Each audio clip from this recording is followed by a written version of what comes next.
Hello, YouTube. Welcome. This is Sly 2 Band of Thieves. We're immediately getting right back into, well, really getting into the next game already straight away. So I hope you guys enjoy while we sit here and enjoy what is, I think, the best game of the PS2 era. Let me know if the sound or anything like that needs to be adjusted.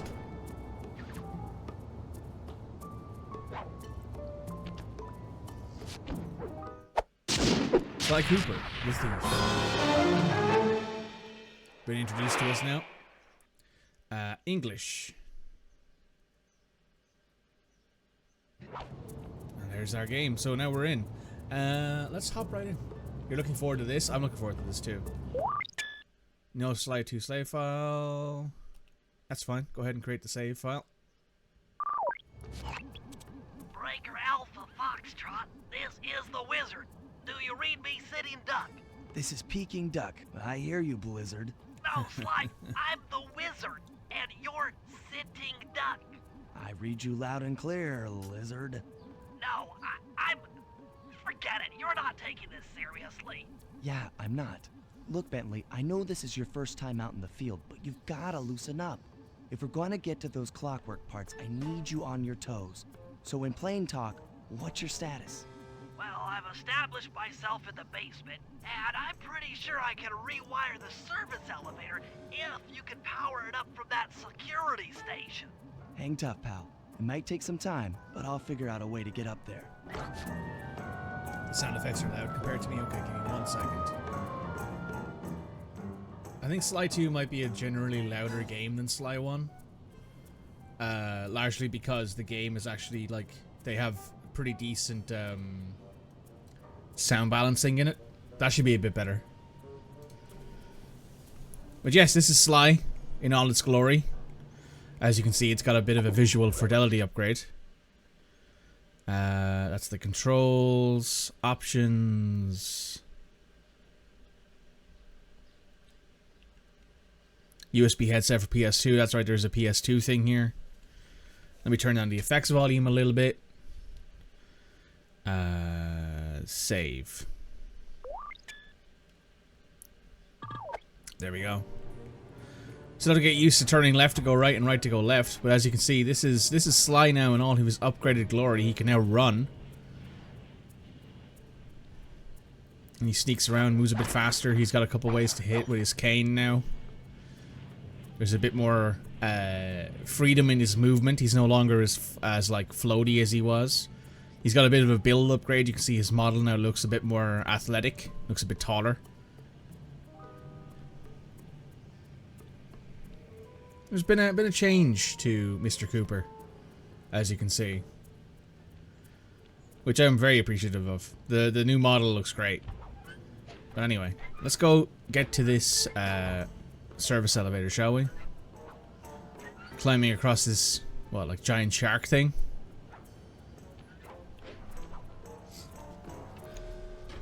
Okay, I spliced the wires. Ow! Hold on. There it is.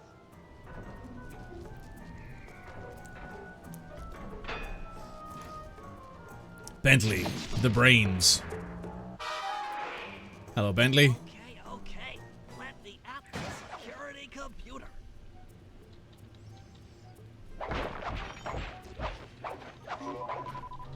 The spotlights are offline.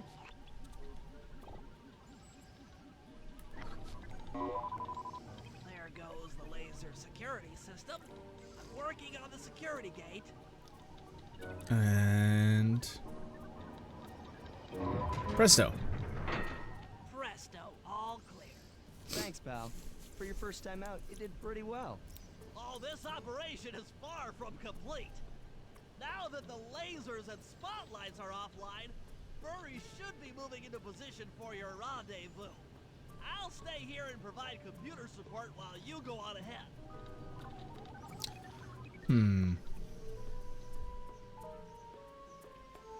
Oh, look, there's Raleigh on the right hand side below my coin count.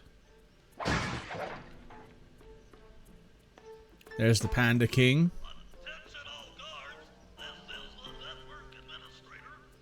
We're installing some new software into the security mainframe, so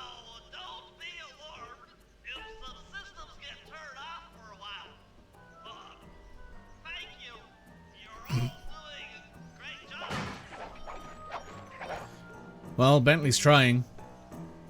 Their voices are a lot quieter.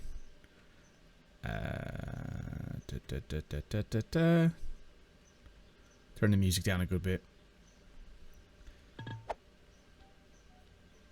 That should be better.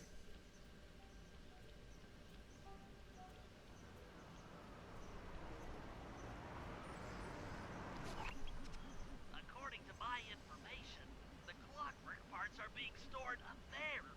Now to get access, you're gonna have to meet up with Murray at the rendezvous point.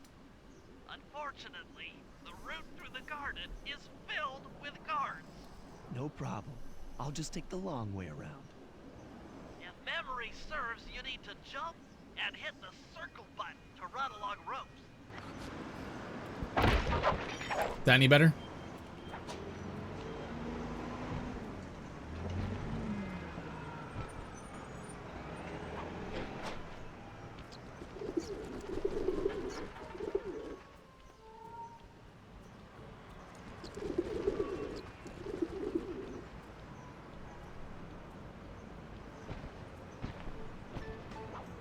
Murray must have gotten lost along the way. I'm pressing on ahead without him.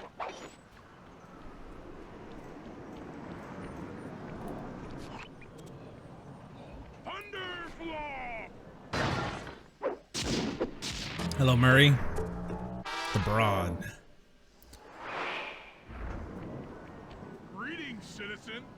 I hope you weren't harmed by my meteoropic entrance. No, Murray, I kept at a safe distance. Good, good. The Thunderflop knows neither friend nor foe, only destruction. Yeah, could you maybe channel some of that raw energy into the security gate? Of course, it is nothing before the Murray.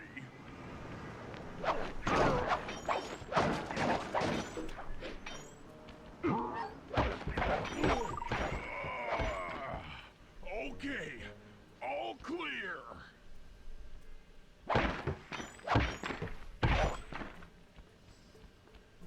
As you can see, Murray has changed quite a bit since the last time we saw him. Another barrier stands before you. Fear not, I shall bend it like the truth.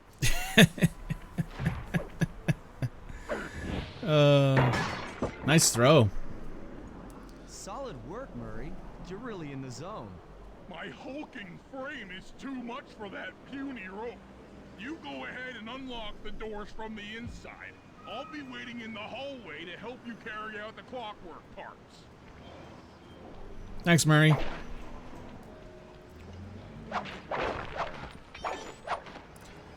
And let's go.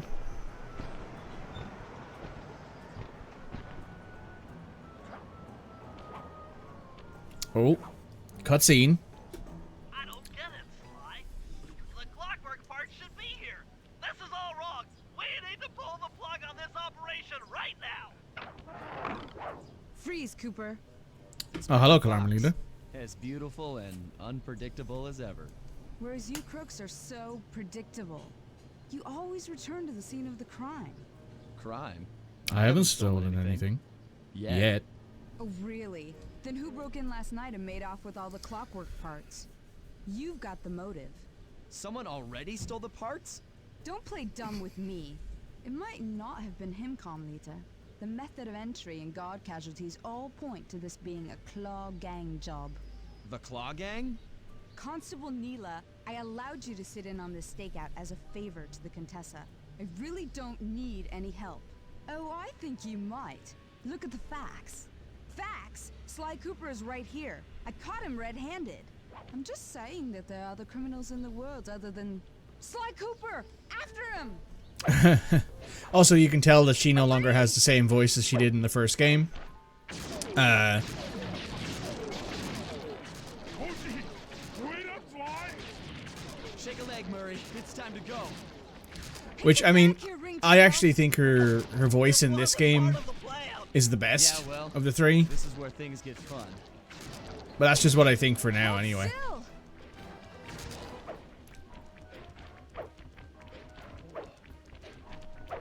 This is getting a little hot. You guys go warm up the van. I'll keep Carmelita busy. You're all going to jail. Pick me up at the rendezvous. You were going to ask that? Yes, it's not. Carmelita's voice changes every game. Even in the 4th game, I think it's different. They could never decide on a voice actress for her, or the voice actress who they had never could return, or whatever it may be. But you can tell that Carmelita's model has changed as well. All of the models have basically been upgraded to more high-res, what I would consider more accurate to what they actually are models.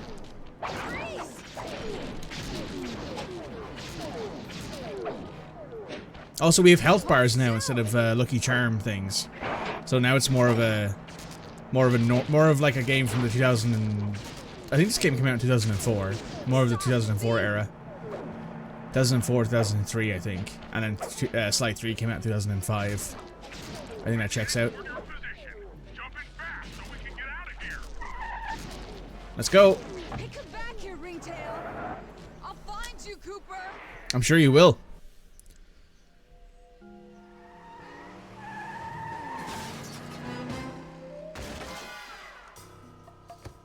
Carmelita's just as angry as ever. She's really quite lovely when she's angry. And that Constable Neela, was a reference to the Claw Gang just a slip of the tongue, or an intentional clue? Damn. Either way, it's What a sick her only lead soundtrack. on the missing Clockwork parts. Clockwork. He was consumed with jealousy for the Cooper clan's thieving reputation. Is it inappropriate to refer to him as a monster? No, not at all. What kind of person stays alive for hundreds of years with the express intention of wiping out a rival's family line? Imagine the hatred fueling that first decision to replace his mortal body with soulless machinery. Ultimately, it did the trick. Clockwork lived on. He caught up with my parents, and I wound up in an orphanage.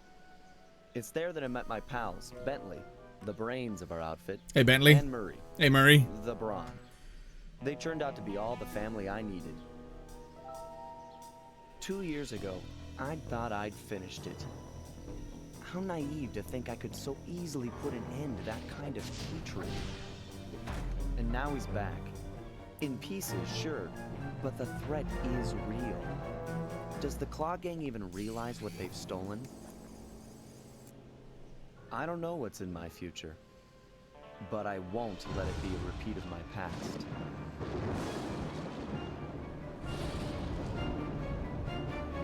Kev Miller does a great job as a Sly, man. Welcome to Sly 2 Band of Thieves. That's the opening scene. It's also one of the, I believe if you owned, I think it's Ratchet 2. I think it's Ratchet 2.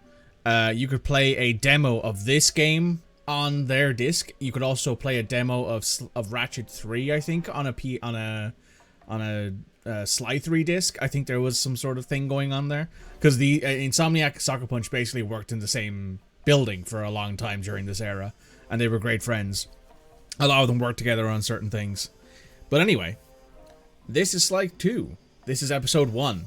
There is, as you can see, Watch a Movie, which lets you watch all of the cutscenes you've seen so far.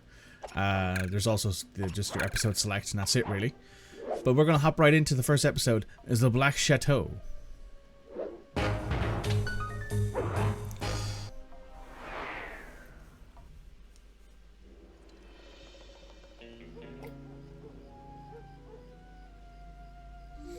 I had to call in a few favors to get the goods on the Claw Gang's local operator. Dimitri, a sort of underworld celebrity, equally at home in high-class art circles and shady back-alley crimes. He was once a passionate young art student who Oh, worked hard the to volume's develop his changed. own visionary style.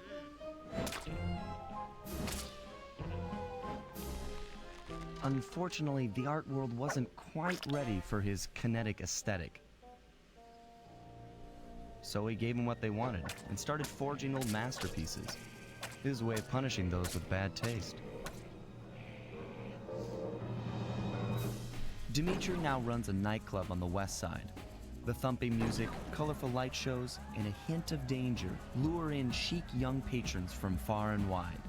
And it's here, hidden somewhere, where we'll find the clockwork tail feathers. What Dimitri plans to do with the clockwork part is beyond me. But those plans end tonight. Welcome to Sly Cooper and the gang in the Black Chateau. Cutscenes are quieter. Yeah, it's odd. I suppose it's just bad mixing, I guess is the best way to put it, and that's unfortunate. The mixing's better than it was in Sly 1, but it's still not great. Audio mixing is my passion. That bass line.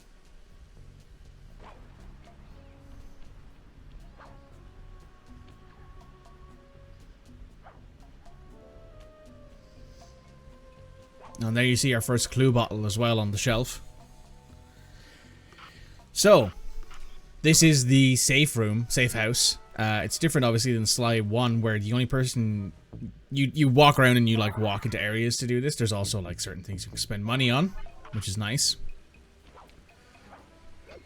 This is the first mission I believe we have to do. I tell you, Bentley, it's gonna be a real pleasure robbing this nightclub. I share in your enthusiasm, but before we hit the inside, we'll need to do a little reconnaissance work. That's true. What do you have in mind? I've installed this special antenna on the safe house to help with our first job, hacking into Dimitri's satellite array. The coordinates for the job start beacon have been uploaded to your binocucom. Make your way to this position, and I'll give you a full briefing on our objective. I'm on my way. So this is something else that I love, is that the binocucom like is actually much more smooth and like it's actually kind of useful. Sly, if you click the L3 button, press the left analog stick, I'll beam some virtual markers into your thief mask. They'll help you find your way around. If no markers are in view, use the right analog stick to move the camera and look around for them. Remember, the view is always better from the rooftops. Also, they have removed clue bottles from other things. A message you just found appears to be some sort of clue. I'll decipher it here in the safe house. In the meantime, see if you can find any more clues. The more I have, the easier it'll be to crack the code. So yes, the clue bottles are no longer a mission per mission thing, they are an episode per episode. Meaning that there are 30 of them in every overworld. And after that fact, there is no more of them. Which is, in a way, kind of nice. In another way, though, I do love the clue bottles. They are some of my favorite content in the games. But we're going to go around and we're going to collect all 30 of them before we go in and do an issue. You don't actually don't need... I'm going to go ahead and collect all of the clue bottles before we go ahead and start doing any missions. Because when we start doing our missions, we're actually going to find the safe that they're used for. Maybe I should turn the music up just a touch in game. Hang on. Music volume. Let me turn this up a little bit, and let me turn down the effects volume. Oh, it didn't save. Weird. That might be a bit better.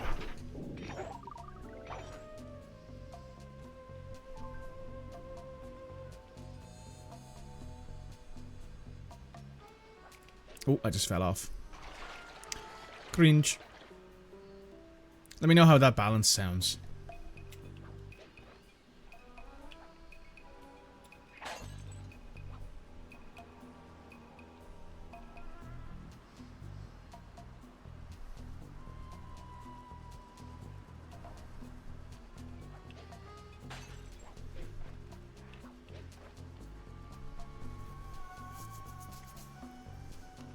This game also has one of my favorite missions in the entire franchise.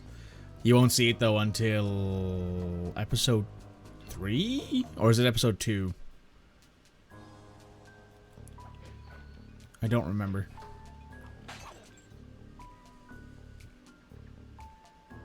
We won't know till a cutscene. Maybe. Good morning. How you do? Well, it's afternoon for me, but good morning, afternoon, evening, whatever it may be for you in your respective time zone. How you doing, Zach? Welcome.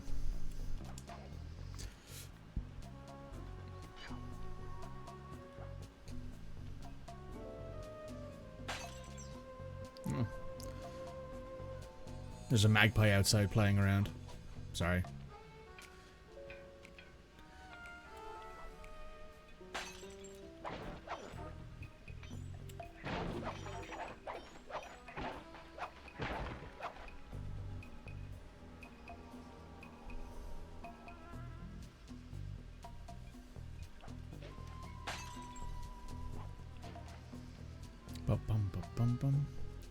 Right, let's find all of these clue bottles and then we can go ahead and start doing missions.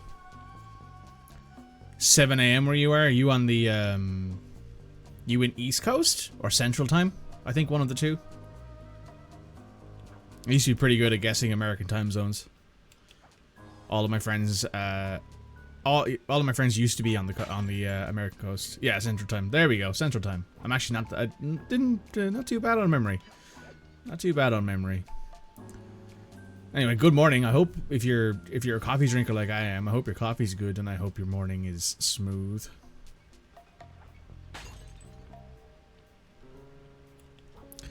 Oh yeah, I can also show you guys something that this game has. Pickpocketing. And Sly can actually fight now. Well, he can always fight, but he can actually like do a decent job fighting.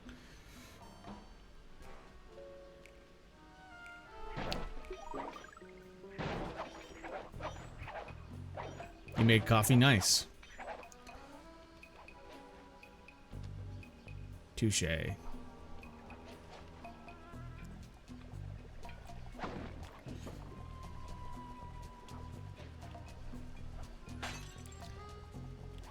Well, given your name is Touche to Sly, what's your favorite?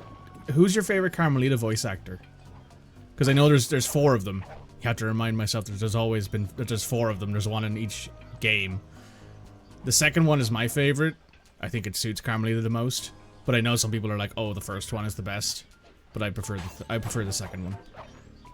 The first one, fair enough. I think she's actually a relatively famous actress now. Like she didn't just do Carmelita 1, but she did she's done other stuff now. I think she's like been in an Avengers movie and stuff like that. Which is really good for her.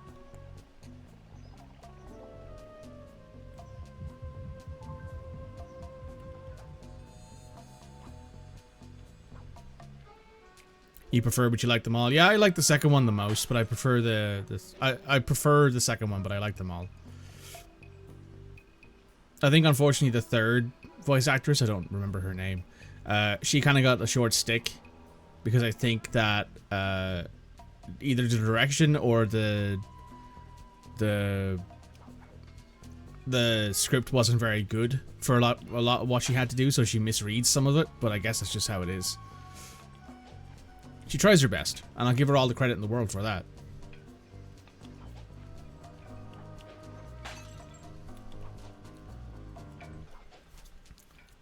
Also, the music in this game is so good. God, I love the music in this game. Don't know if you guys are aware of this, but there is actually a remake of the soundtrack available on YouTube and on Tidal. I don't know if it's available on Spotify. But there is a full-on remake of it made by an actual orchestra, like a composer put it together, and it's very, very good.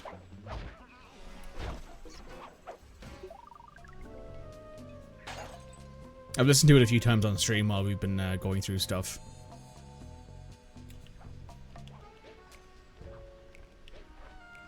Ba -ba.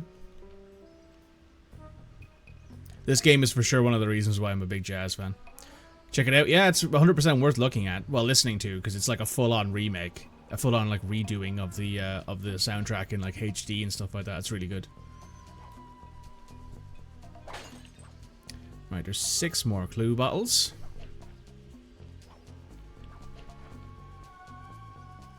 And there's 1. 5 more clue bottles.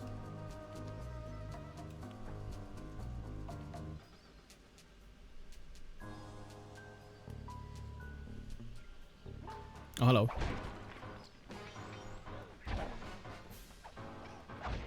Yoink.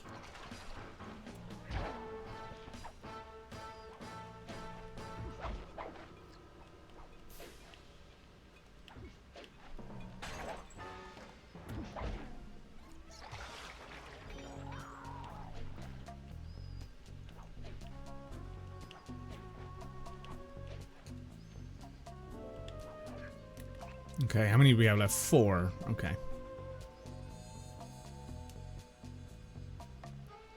Don't think there's any more around here, but let's double check.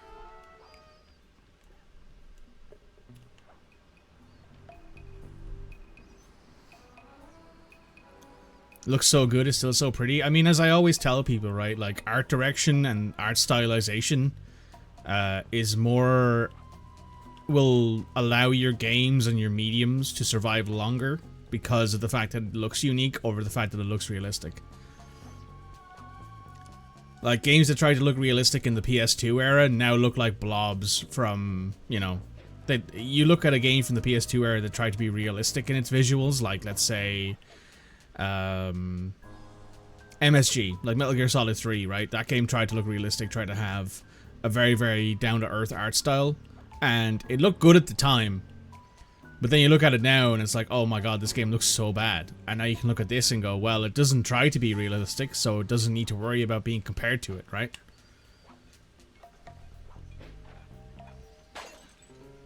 Which I would argue is better in the long run.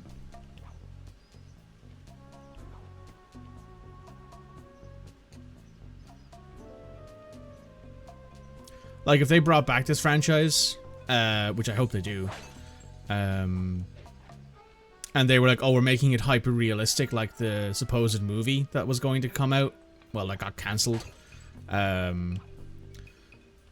Yes, there was a Sly movie in it was, usually people only speedrun this, though. I mean, yeah, that's fair. I get it. Well, that's all the clues, but we still don't know where the vault is.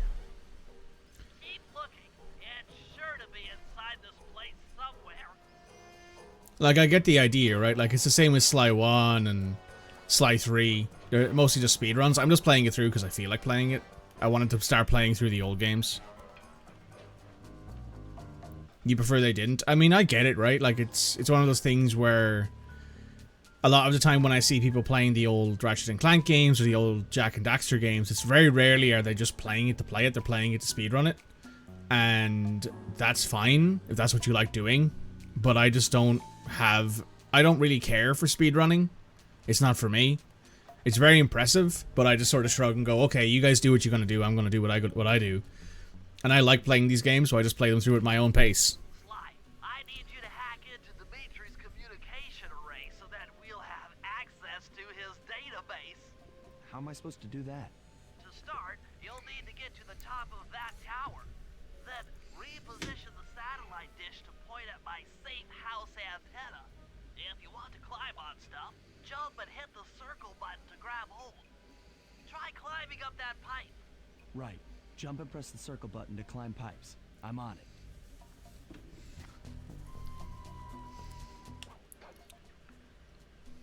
Like, I'll put it this way, right? I would prefer that more people play these games just to play them. But I also do appreciate the fact that it allows there to be a community around these games, right? Like, there's already a pretty big community around these games, I think. Well, not big, but there's a very passionate community about these games. But I will 100% say that I think that I have no issue with people who want to play these games as like speedruns and who like doing that, because at the very least it means that there's a can I make the voices a bit louder? I think what I have to do there is basically turn down everything else but turn up the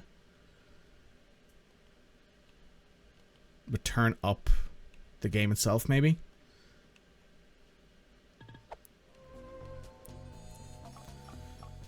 This is one of those. This is the era where not every game had every option that you expect, right? But yeah, I'm glad that there's at least some Only one more to go. modern people discovering these games and going, oh, maybe I'll play them. Free button to find the Right? last dish waypoint. Remember, the view is always better from a rooftop. Like, somebody might watch Sly 1 as a speedrun, Down the R1 button while walking to bring and it then they to might the decide, oh, I'm actually going to play this game because this game looks really good. And then they play the game, and then they play the other two games, and there's another fan, right? vicinity. Which is better than nobody playing it. Like, I'd rather there be a community about a game over there not be one, right? Like, I recently played Darksiders, all through all the Darksiders games. And it's just one of those ones where I'm like, okay, there's no real community about that game anymore. I'm downloading from Dimitri's mainframe as we speak. All in a night's work. So, where do we go from here? Your next job is to break into the nightclub and take some reconnaissance photos of the clockwork tail feathers.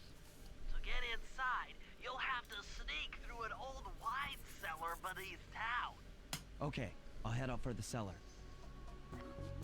There are adults younger than this game? Yes, there are. This game came out in 2003? If you were born the same day this game came out, you're 23 years old. Which makes me feel old, but, you know. The fact that these games have a community, like the fact that when I was putting in the category for this game, and it came up that there was like 20,000 followers on the category on Twitch, is crazy. That's crazy to me. I wouldn't expect that to be a number. I was like, oh, you know, maybe it'll be 500 or 600 people. No, it's 20,000.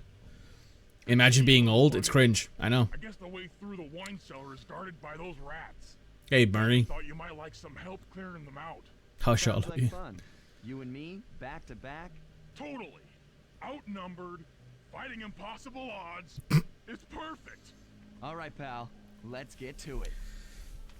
I love this scene. This is like one of my favorite parts of this game, is the fact that you get to see Murray actually do shit. And he's actually really good. I love the change between Sly 1 Murray and Sly 2 Murray.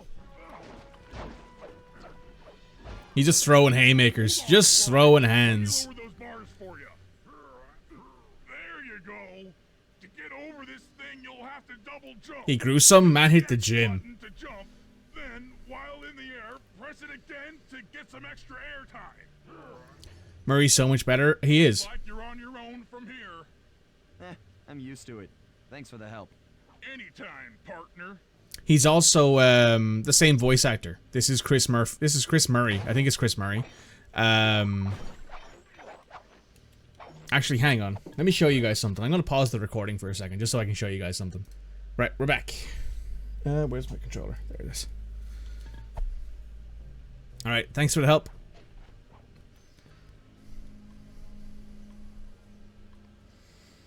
Sly, in order to get past these lasers, you need to crawl under that table. To do that, get near the table and press the circle button. These flashlight guards are too tough to fight head on. Crawl under the tables to sneak around him. Still disappointed in Baby Mikey for that. I mean, I am too a little bit. I wish I had kept it, but it's fine.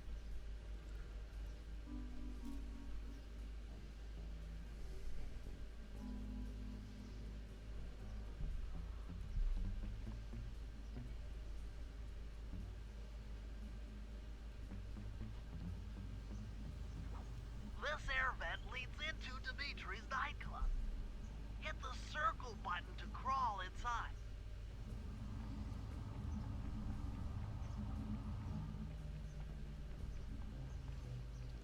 I forgot there was no loading screen there. Those yellow lasers, you'll need to take out that guard. Sneak up behind him and press the triangle button to knock him into the air. Then the square button to slam and finish him off. Got that? The triangle button? That sneak attack slam move only works on guards who haven't seen you. Wait until this guy turns his back, and then let him have it.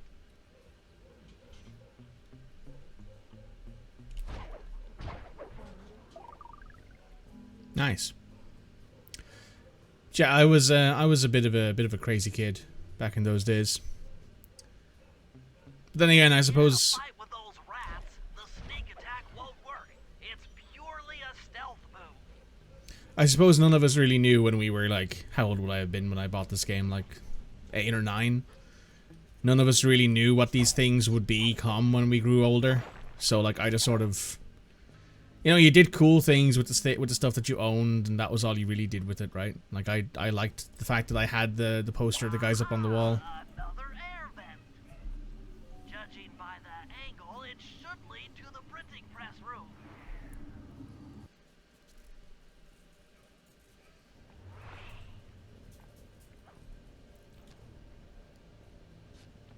Uh-huh. Jackpot! The heart of Dimitri's operation. Head for those windows. Hey, and Dimitri. take some reconnaissance photos. Tap the R3 button. You know, click the right analog stick to bring up your binocucom. It's already outfitted with a spy cam.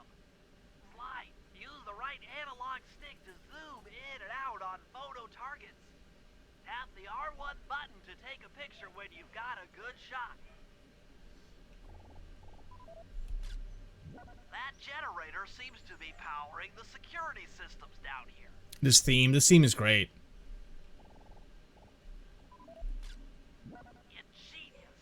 Dimitri's using the clockwork tail feathers as printing plates. Given their rare alloy, they'll never wear out. Unlimited forged money. Hey, Dimitri. That's our target. Dimitri, professional lounge lizard and international forger. That should do it, Sly. Head back to the safe house and we'll cook up a plan of attack.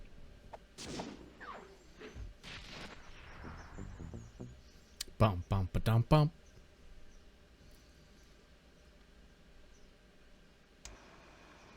The recon photos are a grim reminder of what the modern thief is up against.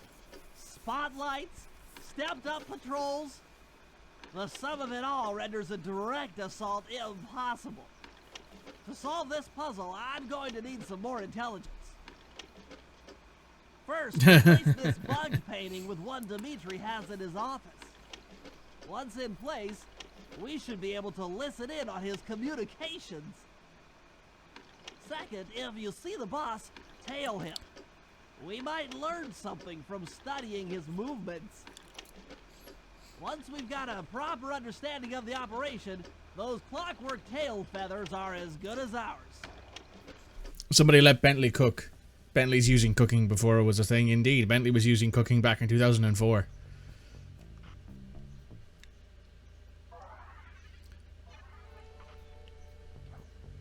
Bum-bum-bum. You can bring up your binocucom by pressing the R3 button.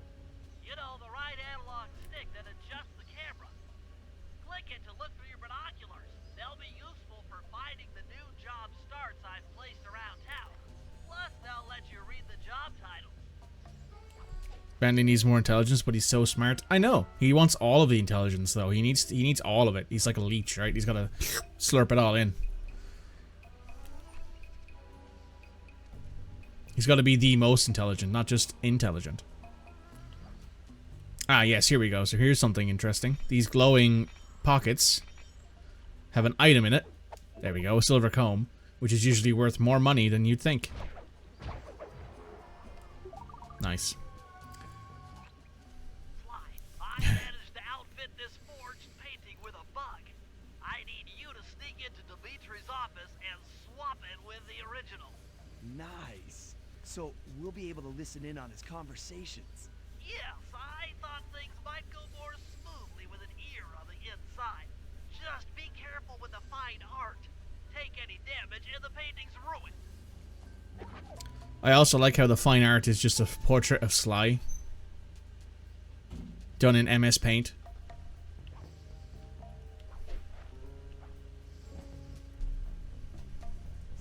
Bum bum bum bum bum. Yeah, I plan on playing through all of the. I played through Sly 1 last week. Finished it in one stream, which is why we're doing Sly 2 today. I had planned on doing Sly 2 tomorrow, but I kind of woke up late today and my brain has not been braining, so I didn't want to play Persona right now. So I said that I would play some Sly instead. Because, you know, this game is much easier to play when you don't have many brain cells working at the moment.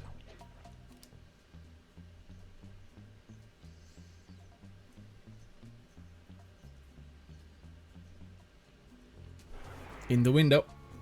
Oh, this music is great as well. The music in the club.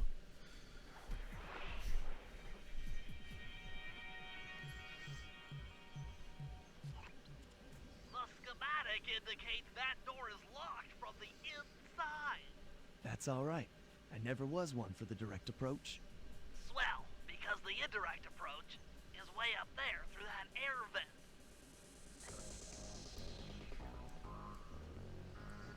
God, this music is so good.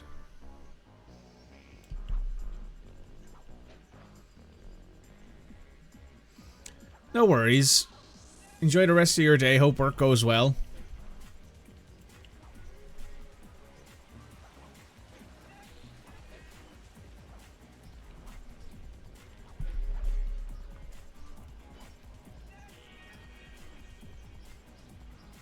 Bum bum. Dimitri, coming at you loud and clear. I've got to high five give it up to my main men working the disco. Spice sales are up, up, up. Keep on moving that spice, aight? And to every home slice down in the special fake money making room. The nicest of jobs there, man, I tell you. Keep full steaming ahead with my new clockwork printing plates. All of us retire early. You picking up on what I'm throwing down? Peace out.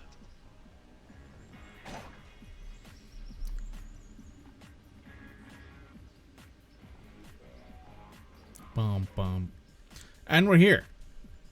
Nice work, Sly. The bug's in position. If you manage to get the original painting back to me in one piece, I could sell it through my internet connections and make us a ton of coins. Nice. And if I turn around, there's our vault. It took some higher level math, but I believe the code to Dimitri's vault is 231.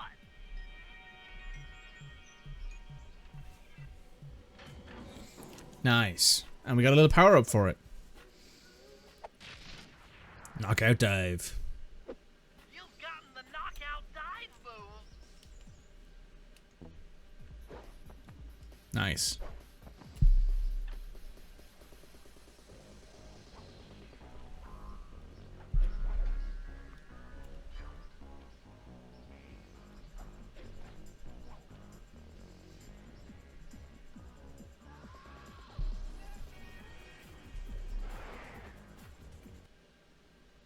Bum bum ba bum bum ba. Avoid getting spotted by the flashlight guards. If you get caught, you can run away by holding down the R1 button.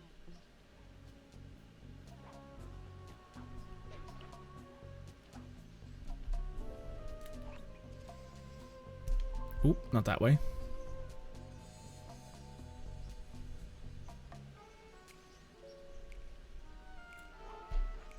Wah, wah, wah, wah, wah.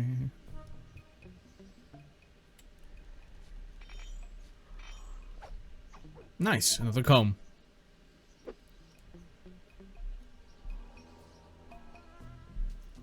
Sly 1 coins are basically just for lives. In this game, you can actually use them for stuff. So we can go to ThiefNet here, and then we can sell loot. There we go, now we have enough money to buy some stuff. But I'm going to hang on to it for a bit. So next we go to here, I think. We gotta tail Dimitri. Follow Dimitri. Oh, wait. Someone in that pocket. Someone has something nice in that pocket. Come over here. Give me that good shit, Mr. Big Gun. Thank you. Silver watch. Fantastic. We'll sell that later on.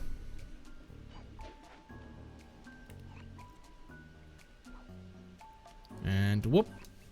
I just intercepted an email from Dimitri. He's ordered his guards to ring the boat's bell when the coast is clear. Coast is clear for what? Of that I'm uncertain. Ring the bell and follow him without being seen. Then maybe we'll find out what This is still the days of the old internet. Yeah, this was the days of the internet where like ASL and MSN and all that sort of stuff and dial-up were all you could get.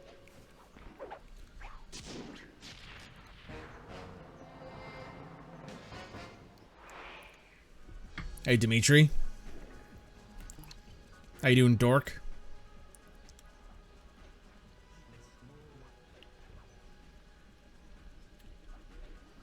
I like how his theme radiates from him. Bum, ba, da, da. You probably can't hear what he's saying. Now you can.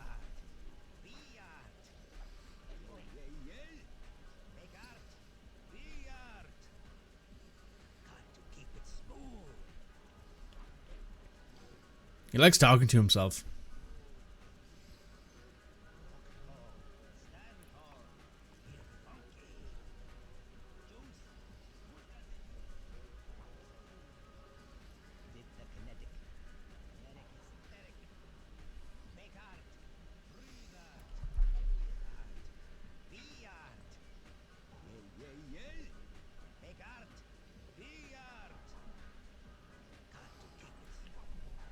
He's got to keep it smooth, you know?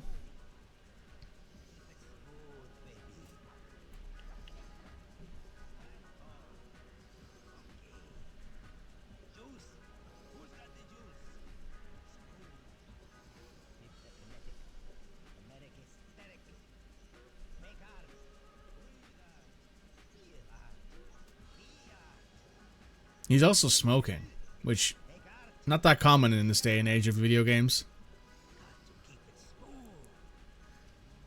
Especially since this was a 2003 furry platformer, which was probably aimed at kids primarily. I think this is a Peggy 3 game.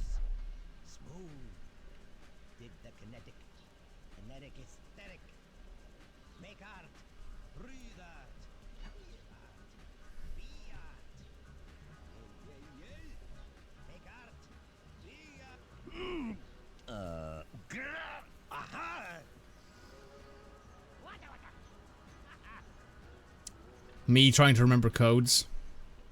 Good job tailing him, Sly. He had no idea you were watching while he typed in that secret code. Hold on. Looks like that door leads to the nightclub's aqua pump. This might be useful for the heist. Maybe. We'll see. And now you can see there's a different icon here. There's Murray. Water pump destruction. Is that the only mission that's available right now? I mean, it looks like it.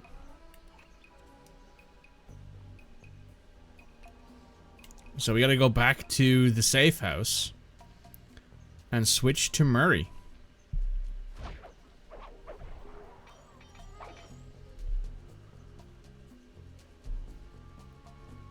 This guy have anything in his pocket worth stealing? No, he does not.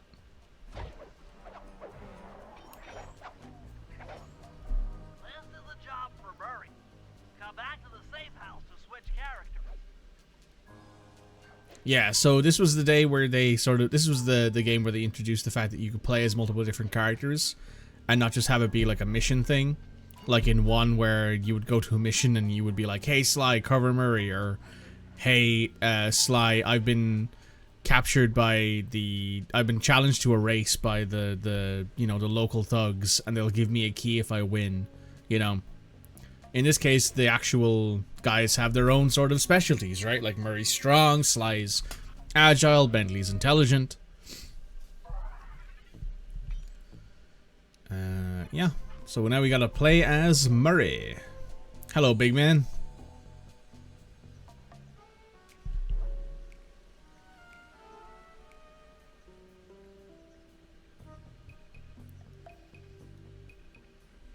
So what's Murray's big advantage? Murray is super strong. And also super tough. He can take more hits than Sly can. He deals out more damage with his fists than Sly does with his cane. He's all in all just a tough motherfucker. That's his whole thing. He's strong. He's tough, and that's his shtick basically.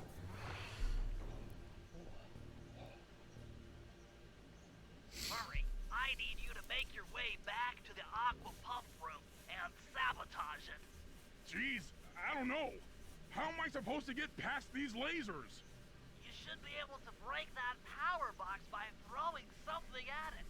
Press the circle button to use your stomp move near the ice machine to pick up a block of ice. Then press the square button to throw the block at the power box. Hit the Cool. circle button to pick stuff up and the square button to throw. Nice. Got it. Bop. Whack.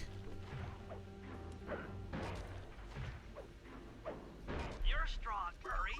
Try picking up other stuff in the room.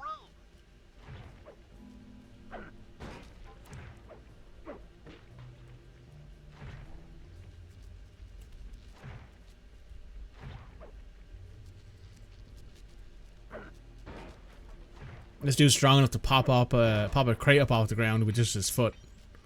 Just bop. Into the hands. Things that are knocked out can be picked up with your stomp move. Throw something at that guard. Then jump up there and pick him up with the circle button. And into the fire and flames you go. Nope.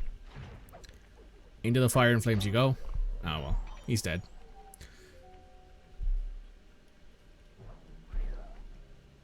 But that's the general idea with Murray. Murray is the strong one.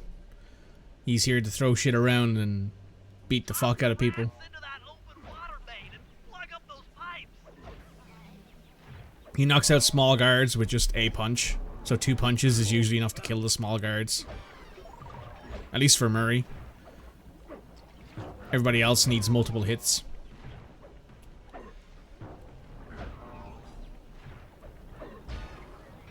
And you can throw guards at each other. Which is very funny, I will admit.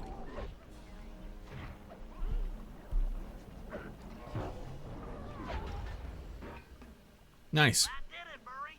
With the aqua pump out of commission, they'll be forced to route water through the old pipe tower. Those fools, they're playing right into our hands. Oh, good to know. But yes, this is the concept, right? Is that you go around, you do missions as different people, you do things, and then you do a little bit of cutscene stuff like this. Okay, fellas, I've constructed a plan to get at the clockwork tail feathers. But we'll need to pull off a few more jobs to set things up for the heist. First, Sly will have to pick a few pockets in the theater so that we'll have access to the Spotlight Control Center. Once that's accomplished, we'll be able to turn off all the security around the printing press. That's good. We'll need your muscle, Murray, to take out all the exterior alarm horns. We don't want anything to alert the guards while we pull off the big job. And finally, we'll need to get into the discotheque to drop this mirror ball. Trust me, it's all part of the plan. Well, I have no reason not to trust Bentley, so sounds good to me. So let's grab Fists of Flame for Murray. So the one thing that Murray and Bentley can't do in this game that they can do in 3 is pickpockets. So if you ever see if you see people with like items in their pocket and you're like, oh, I wanna pickpocket that, there's no point really in trying to do that with Bentley or Murray because they just can't. So that's the unfortunate thing of that. If you need money in this game, you gotta go around to Sly and pickpockets. So I gotta take a quick break. I'll be right back. Hi, welcome back. So yeah, we're gonna do 1 or 2 more missions maybe, and then I'm gonna have to call it because I am starting to feel the burn, and I have stuff that I need to do later today, so I might actually just go ahead and take a nap after this. Okay, Murray. That alarm horn will tip off Dimitri during our heist. There are 3 of them out here, and I need you to take them out. Check. This is going to take some serious muscle, Murray.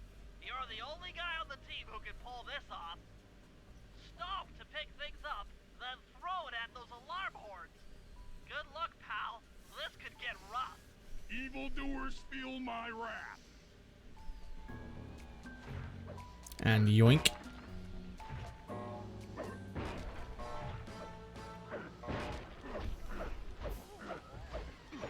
Okie dokie.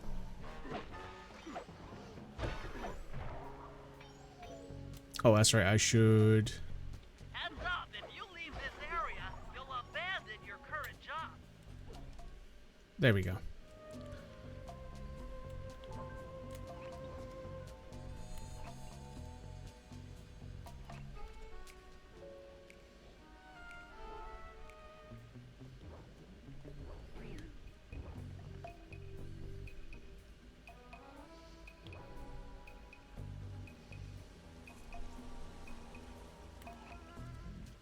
By the way, when it comes to the recording, I'll probably just snip this to the start of the recording tomorrow.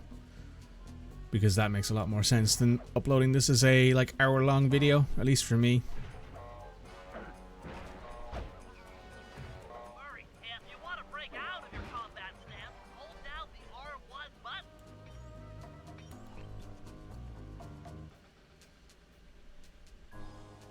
Yeah, so Murray's more of a fighter than he is a runner, so he will very literally not run unless you make him run. Which makes a lot of sense for him, I guess.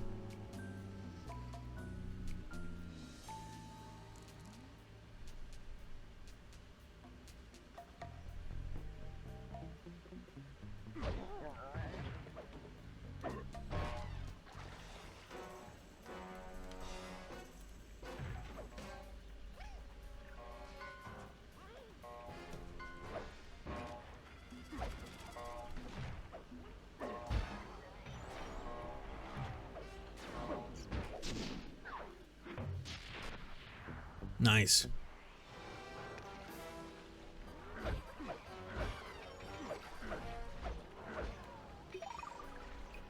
Murray just comboing people in the air like he's a Super Smash Bros. Character. Bum bum bum bum bum.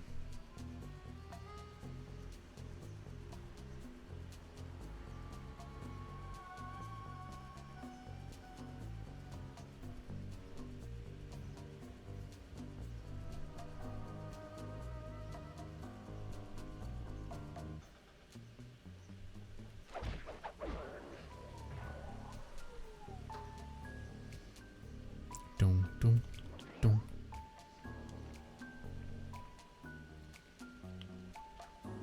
You know what? Let's do Moonlight Rendezvous, which I do love as a name. That's a great song title, but it's also a great title for a mission.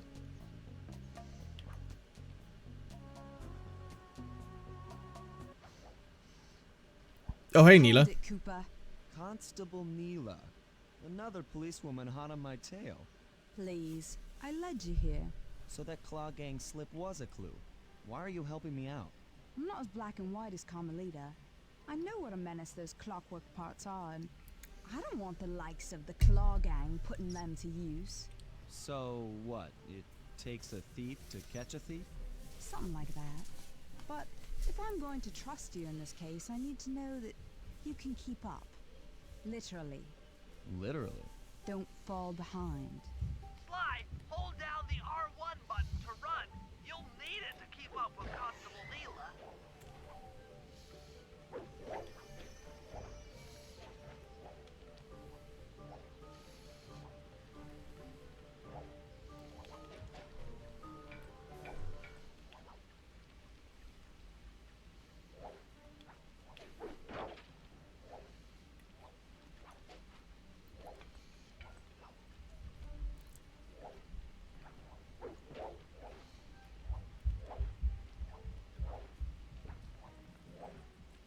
Hello. Alright, where are we going?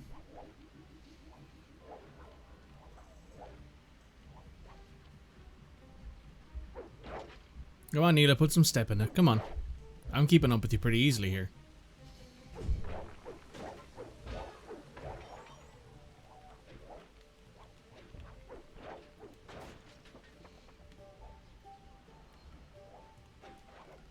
My dislike for inverted camera controls are for sure starting to show here.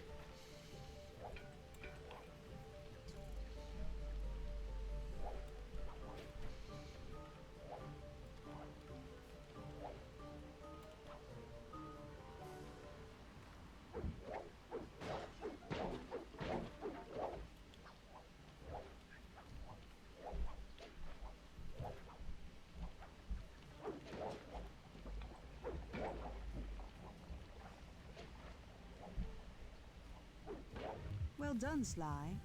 We should work well together. Glad you approve. Now, legally, I can't enter Dimitri's nightclub without a warrant. But I happen to have obtained a key to his back door, which a person like yourself can use however he pleases. Oh, we are absolutely going to work well together. That job inside the disco will require my demolition. If you can get this piece of fine art back to the safe house in one piece, we can sell it on ThiefNet for a ton of coins. So yes, that's Bentley's first mission. Which, you know what, I think we'll do that, and then we might do the last Sly mission, because I think that means that we'll come back and do the heist.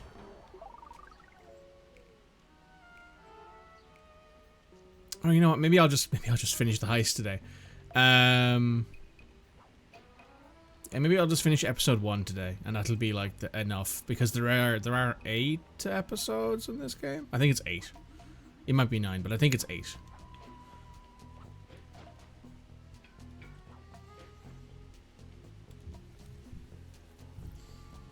Now, what's that worth?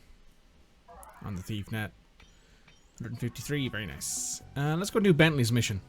Because I like Bentley's missions, because they're usually more technical than Sly and Murray's.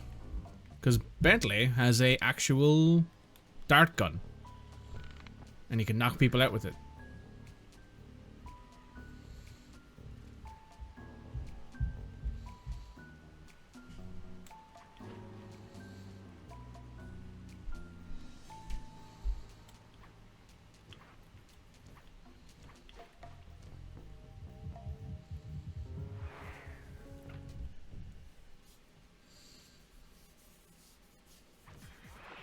Okay, Bentley. To get past the laser fence, you'll need to blow it up. Press the triangle button to drop a bomb, and then get out of the way before it explodes.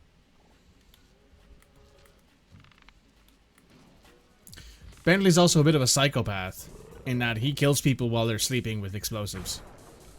So yeah. We won't talk too much about Bentley's probable psychopathy, but, you know. Hey, Bentley, how you holding up out there in the field?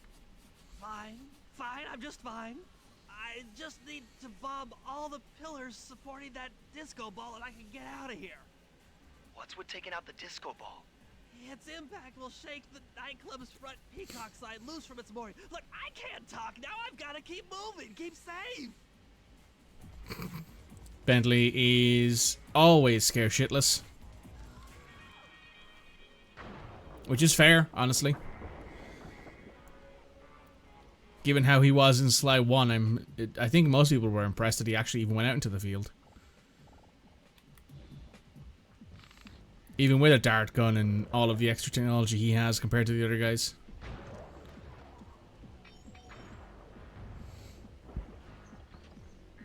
Bum, bum.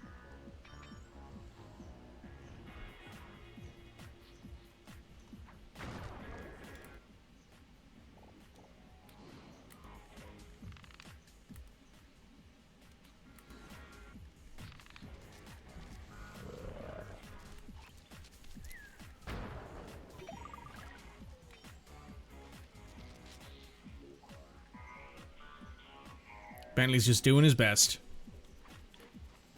Also, I love the fact that, and this is entirely on like the aesthetic of this place. But one thing that I do love is that this place has an underwater area. Like, you're technically under the water line here, which I love. Like, this place is so aesthetic. It's so Dimitri. And I love it. It's so very, like, odd, but also very, like... Okay, so you tell me this place has, like, a dude in charge of it who is not only a money forger, but he's also, like, a member of an international gang. And I'm like, yeah, that checks out. This guy's got the flavor for it. Especially given the fact that his, like, main soundtrack at his nightclub is him. That Let's Dance and Set Me Free and Screaming is him. That you can hear in the soundtrack, by the way. And I think the song is called Greasy Sweet. Which, yet again, big fan of that. Fits the vibe perfectly.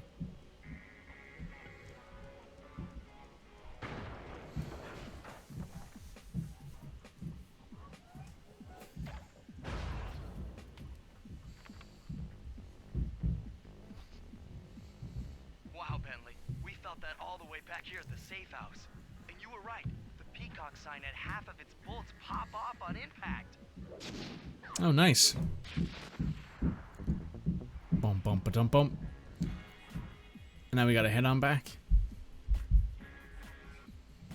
Bum bum bum ba dum bum.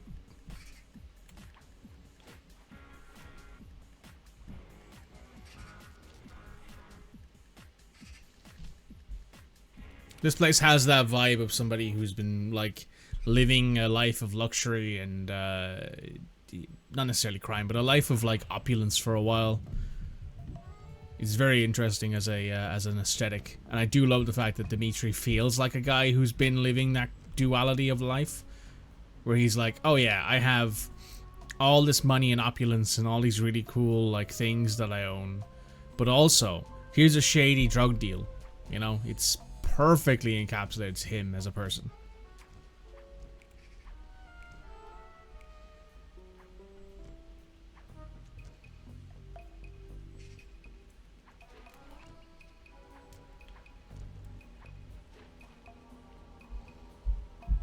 Now, I think the only mission we have left is one of Sly's missions.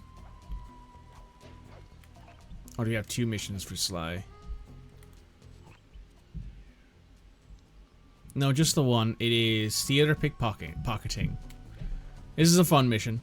This teaches you the mechanics of pickpocketing and how to do it like effectively.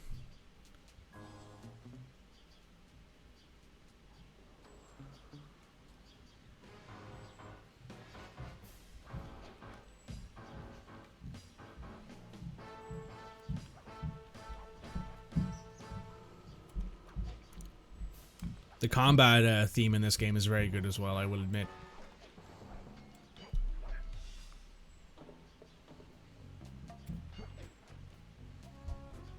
And then to transition back to the jazzy vibes of a nighttime Paris rooftop.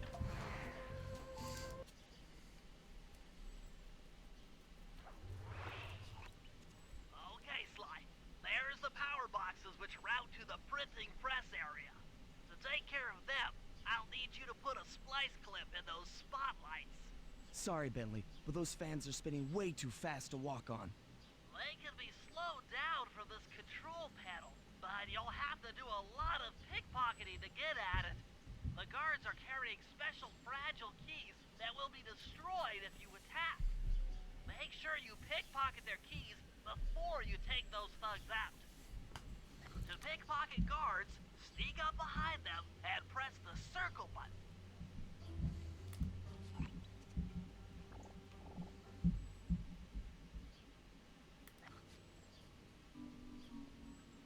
I do love the artwork on the walls in here. Keep picking his pocket. Sometimes you have to dig a little. There it is. Found control key. And yoink. Bye-bye.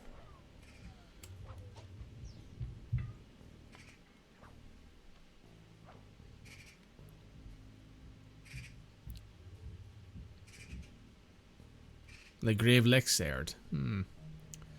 I do love Dimitri's general fascination with himself.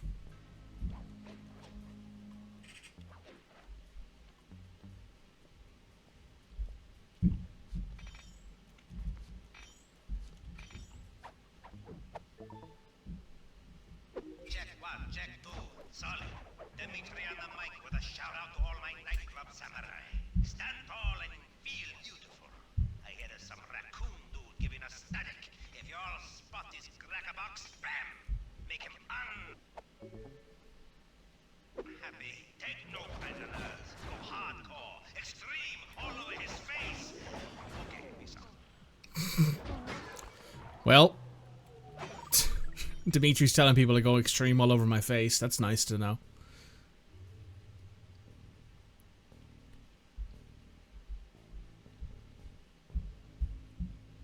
At least he knows what he wants, I guess. There's a guy up there. Oh yeah, I remember this, yeah. Ba-dum-bum.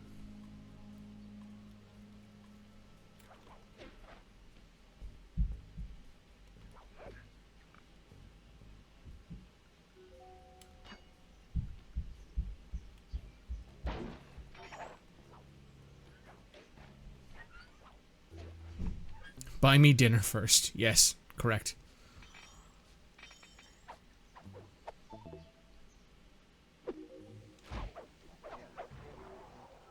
I like how there's just a dude chilling out up here looking at a TV that's just static. Like, how boring must your shift be to be like, I must find entertainment in the static of this TV?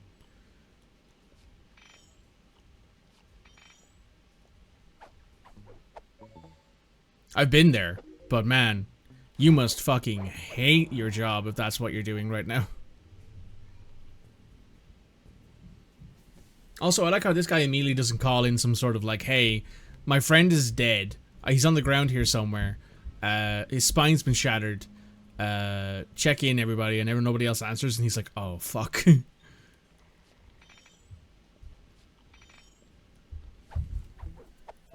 That's the moment where he's like, ah, shit. Now head for the control panel to slow down the fan.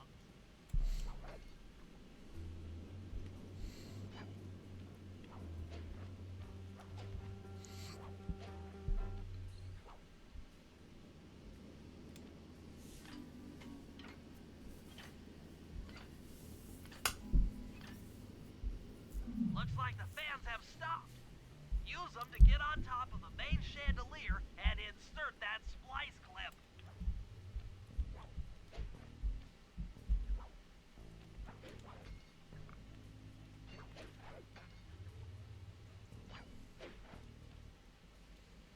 I'm overriding the spotlight security guns.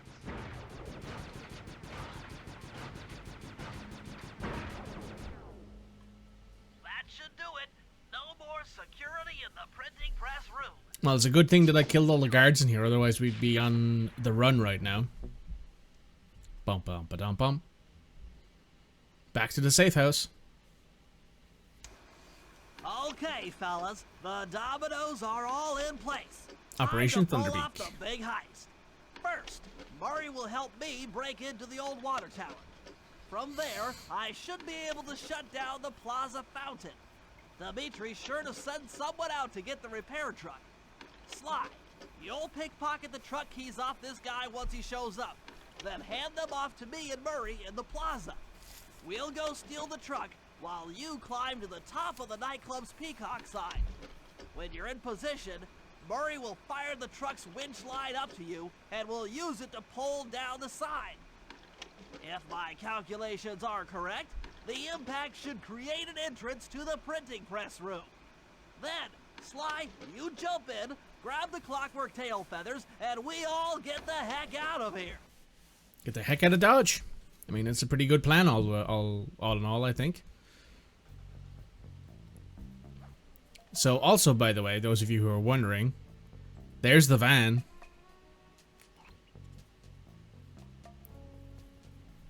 Does that guy have something in his pocket? He does.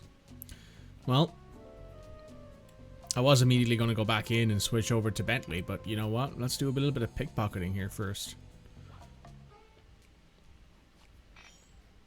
Gonna need the money at some point to probably buy abilities or items or who knows what.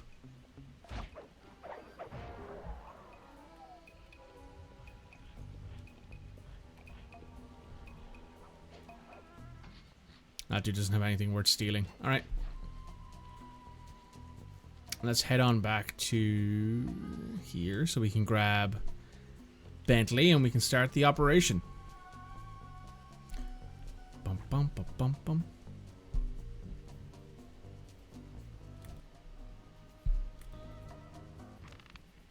Come on, chum. Let's get to that water tower.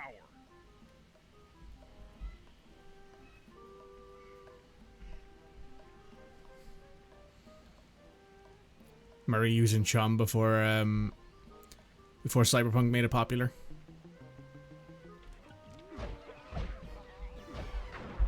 Murray just wiping people off the face of the planet with his fists. My goodness. Jump into my arms. I'll toss you up there. Yeet. Well, Kobe in this case, right? Because he's trying to be accurate. So, Kobe. You're gonna have to blast your way in. Kobe. Nice.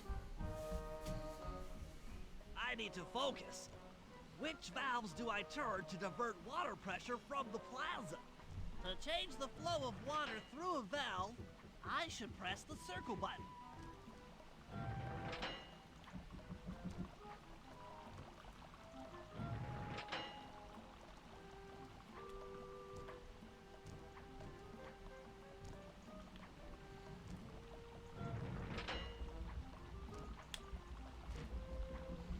Now if I turn this... There we go. Success! Sly, the water pressure to the fountain should be disabled. It's off all right. They're already sending out the repair guy to fix it up. Pickpocket the keys to his repair truck without being seen.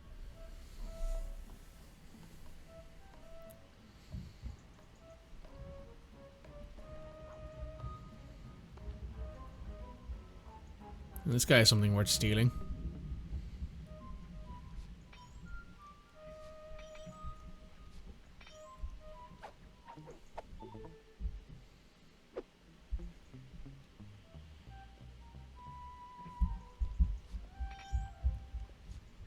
Ooh, get closer. There we go, we got it. Okay, head back to the fountain to make the exchange. There's the boys. It's all you.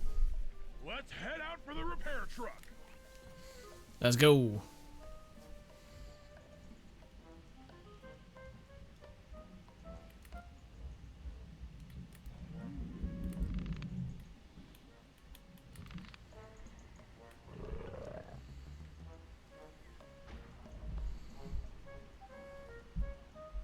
I'll take the wheel.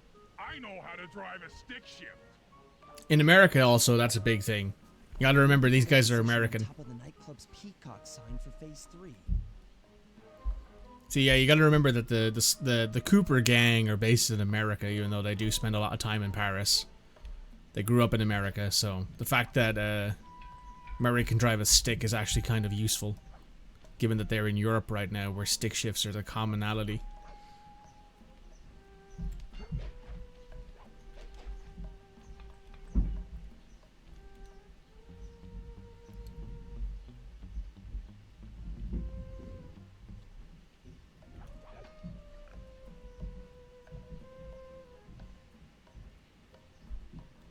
And we're at the top. Neum. I'm in position. Great.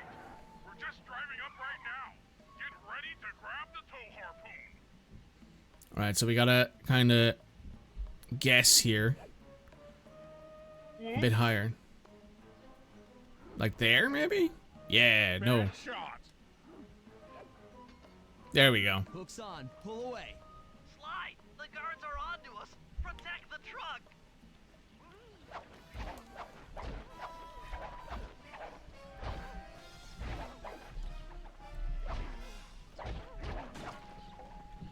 Also, the fact that the rats are dressed up like mimes, which is something that I never really noticed when I was a kid, but notice straight away now that I'm older, is really funny.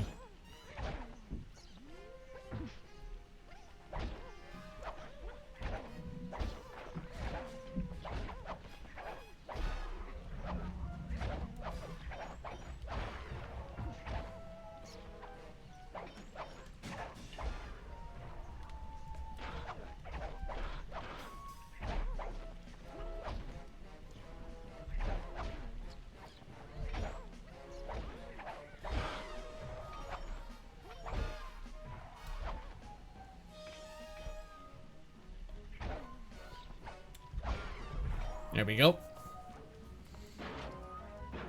And down it comes. Behold the majesty of gravity and inertia. That was real subtle, Bentley. Okay, You jump in, grab the clockwork tail feathers, and we're out of here. He's not wrong, though. It wasn't very subtle at all. For a gang of thieves, this was probably the least subtle heist I think I've ever seen.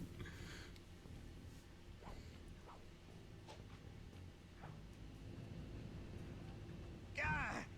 So, raccoonus do this. You're like totally bumming my house up and bringing me down. So very uncool. Why can't you let birds and bees be free, bro?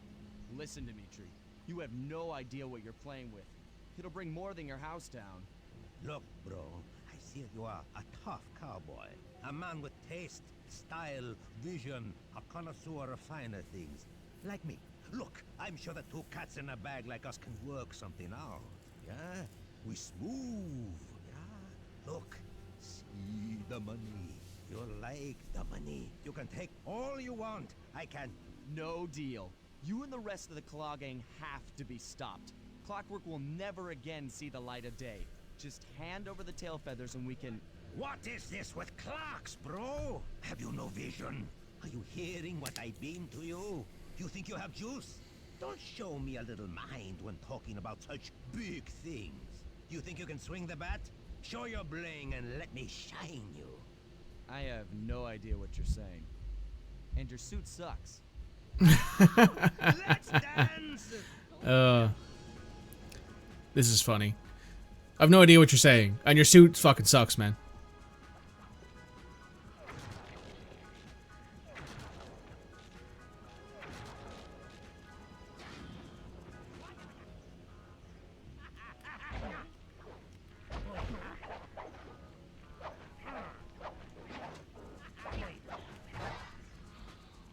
Your suit, my guy? Cringe.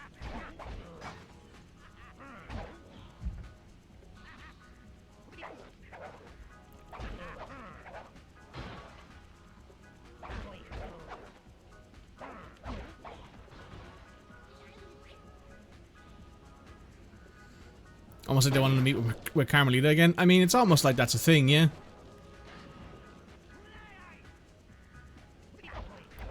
I mean, wherever he got a ring that can shoot lasers out of, I want one. But that's kind of secondary.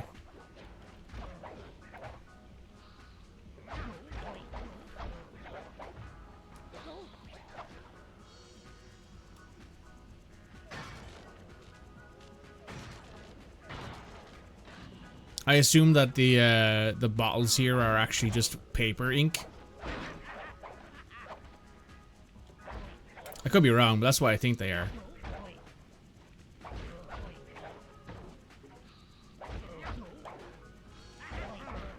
There we go.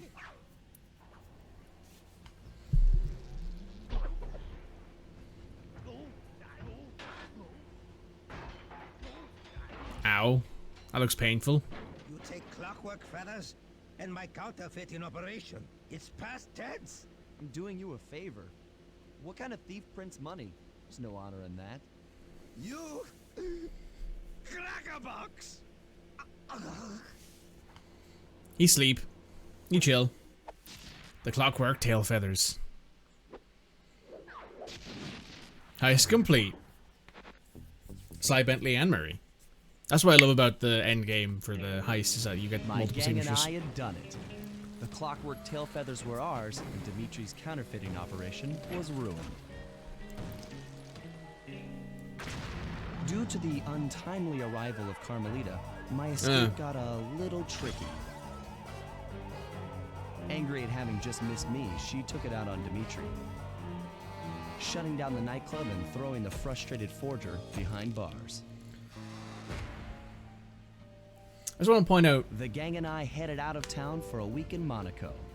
Bentley wanted to try out his new card counting formula, and I figured the team had earned themselves a well-deserved break.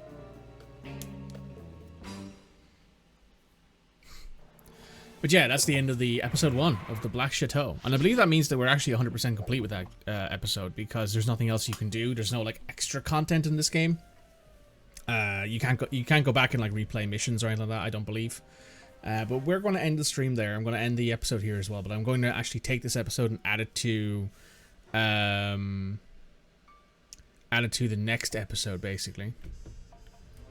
I did see something weird pop up in the bottom corner there. What's this? I don't know what this is, honestly.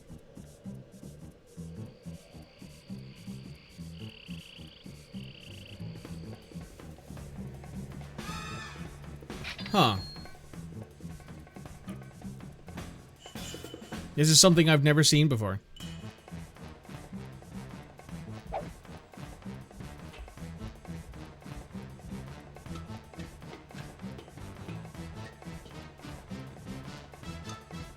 Hey, Sly.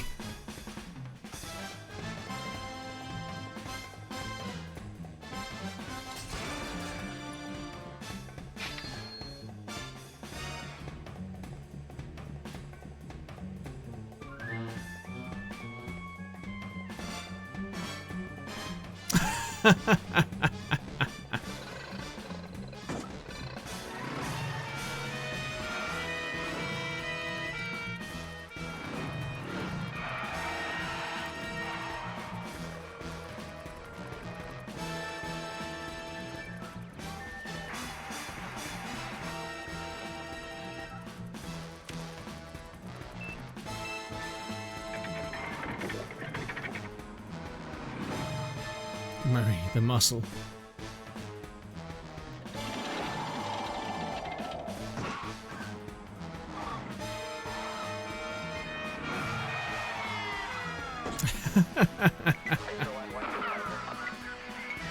This is a cool little intro scene.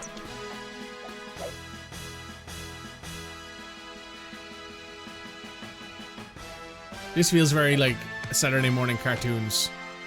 Yeah, second season. Yeah, this is like an early morning a Saturday morning cartoon show.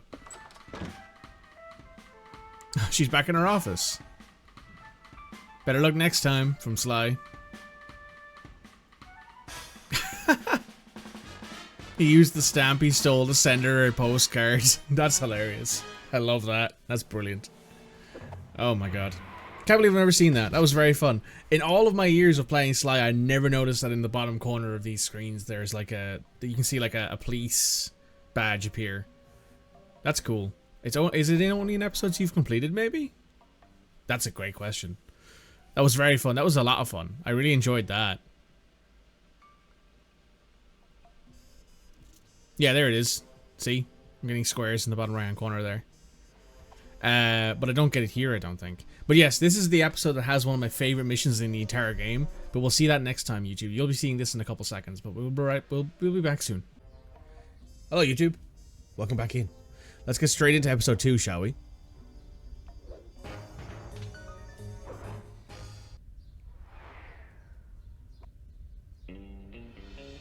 Another clockwork part had surfaced in India, so the boys and I loaded up the van and zeroed in on our next target. A mysterious spice lord known as Rajan. A self-made man who grew up poor on the streets of Calcutta, he started his life of crime selling illegal spices in the black market, eventually growing his small outfit to a sizable operation, and earning himself a seat in the prestigious Klaww gang. He's since crowned himself Lord of the Hills, and while he goes to great lengths to convince others of his royalty, it's mostly to convince himself. True to form, he's holding a lavish ball in his newly purchased ancestral palace. The reason? To show off his latest acquisition, the clockwork wings.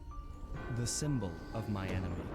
If you saw the wings silhouetted against the night sky, it was already too late for you, especially if your name was Cooper. Rajan believes displaying the wings will bring him prestige, and maybe they will. But they're also bringing me. That's true, yeah.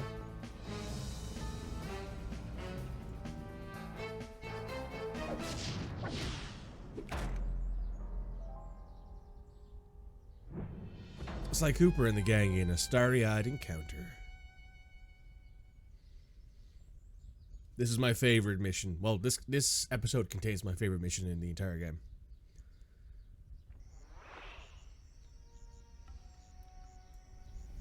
Let me just turn up my microphone a bit there. There we go. So yes, this episode contains my favorite mission in the entire game. which is kind of weird to say because it's like the second episode of the game. But you'll see. Fly, scope out the palace, and then find a way to break into the ballroom. Let's find out who's at this party. Do a bit of recon first here. Oh, by the way, if you don't like snakes, this is probably not the episode to watch.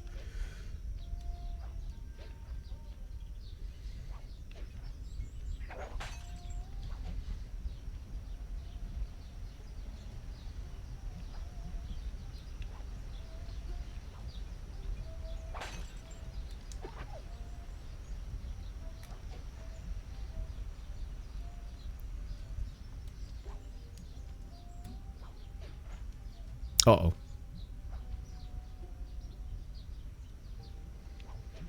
Well, that wasn't great. Let's try that again.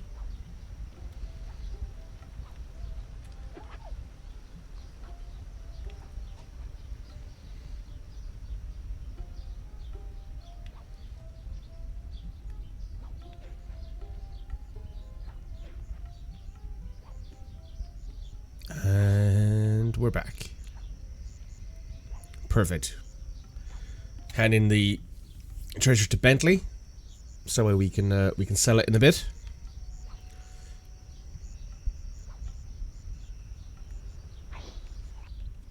With the drawbridge up, the only way across that river is on those conical rocks. Do you remember how to spire jump? What? You think I forget one of the Cooper family's greatest thief moves? Whenever I'm near pointed objects, I just need to jump and hit the circle button to perform a ninja spire landing. That's correct. Now let's see it in action.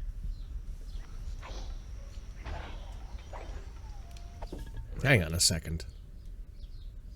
So yesterday, remember when I was chatting, I said that I wanted to show some folks something. I found it.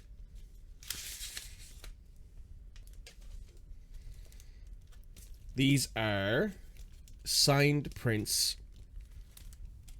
from, this one is from Chris Murphy, who is the voice actor for the Murray, and Kevin Miller, the voice actor for Sly. I also have this one, which is just Kevin Miller, but it is one of my favorite prints of the game. And I'm surprised how well that's coming up on camera, actually. But yes, I picked these up during a Kevin Miller Streamly, which I'm very happy with.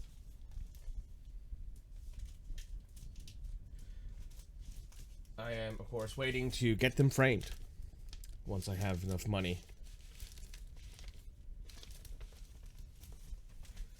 But yes, those were super cool, and I am very happy to have them.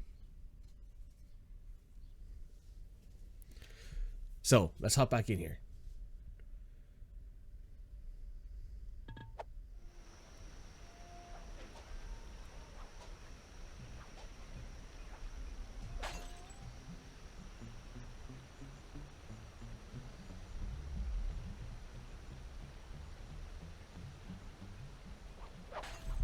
Alright, wait a second, hang on. There we go, much better. Oh, wow, that's an odd one. So, we could go ahead around here now and start finding all of the blue bottles, which I think I will do, just to show off the new area we're in.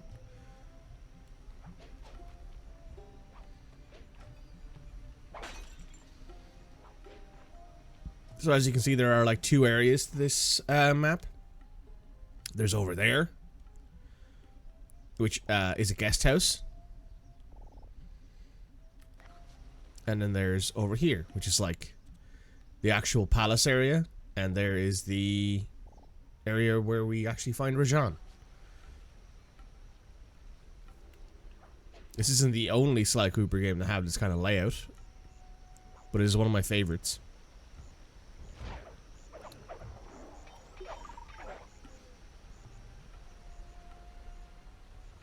Right, Alright, time to find the rest of the clue bottles.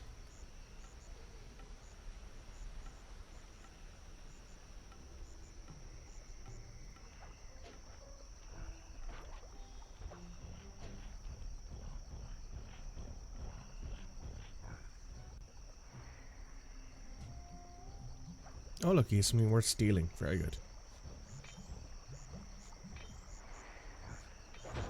Ah, fuck. He just knocked me into the water, that's bad. Also, as you can see, the ranged weapons are no longer homing, which makes them a lot easier to avoid.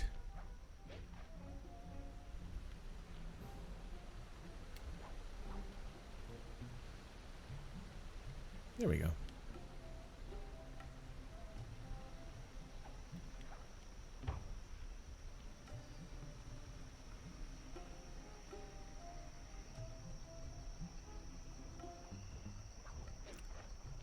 Oops.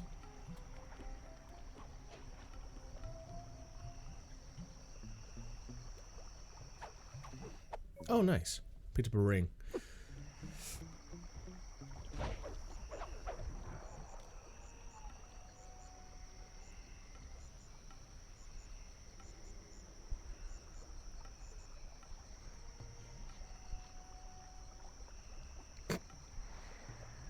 He's like, ah, must have been the wind, you know? Very Elder Scrolls. But as you can see, there are also, there's a clue out there, which we can go get.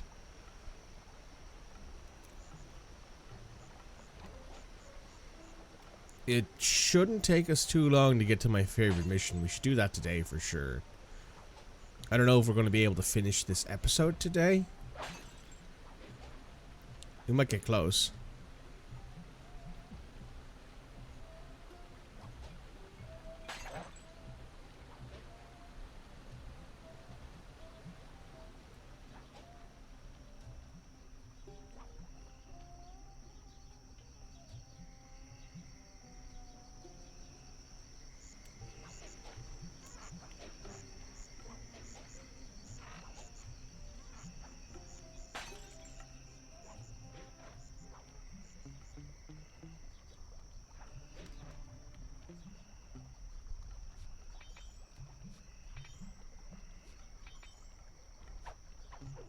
Oh, a pen.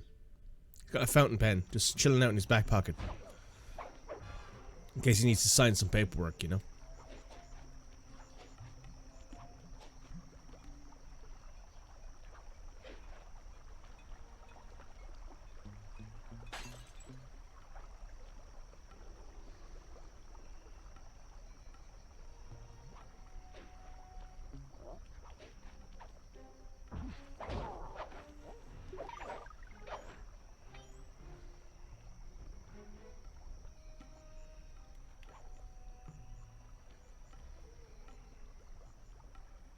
Oh.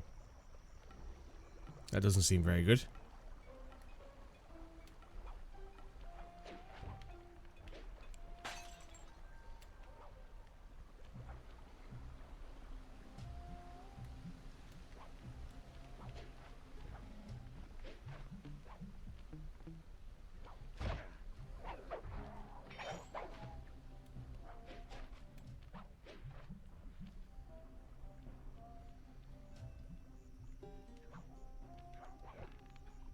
Oh, no. Going the wrong way.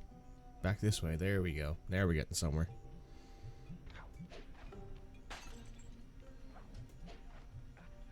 Oh. Sure. We'll take that back to base. Now, we have a little bit under half of the clues.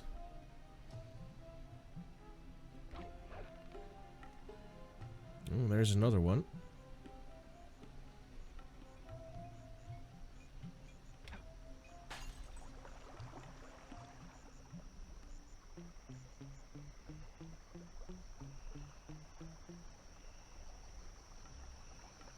Oh, there's another one. So that's actually exactly half, I think, at this point. Yes, it's exactly half.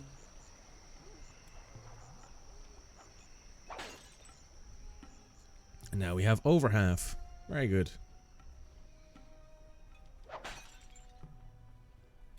Okay. I need to go deal with something. I'll be back in one moment. Unpause that. Here we go. Now we're back at it. Right, we'll find the rest of these clue bottles real quick.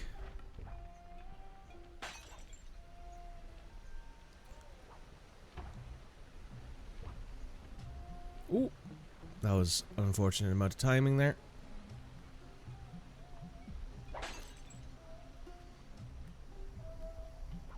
Ooh, not that way.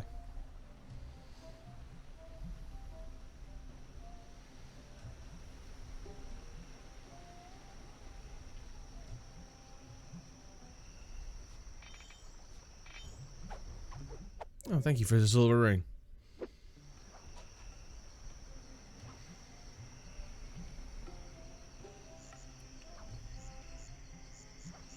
And we brought back our little treasure and all of our items in our pockets. Perfect.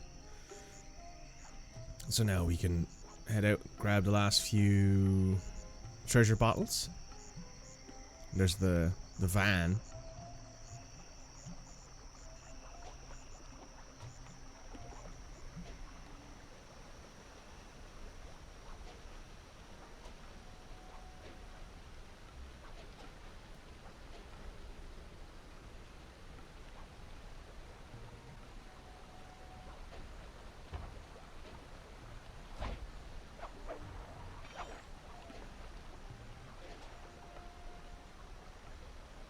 And there's one. These clue bottles get harder and harder to get a hold of the further along you go in the episodes, because you end up with more towers and spires and stuff like that you gotta climb.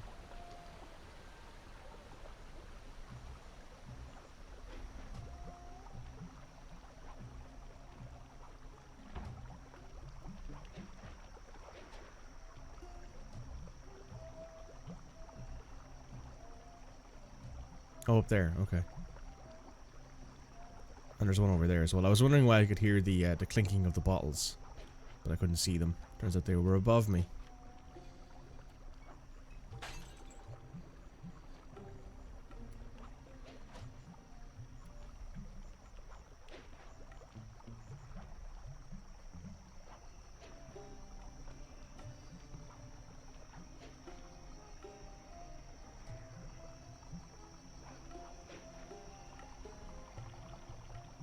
Oh yeah, statue of Rajan with his spice bag. I forgot that was a thing that exists on this level. He's a bit of an egomaniac, but hey, what villain isn't really?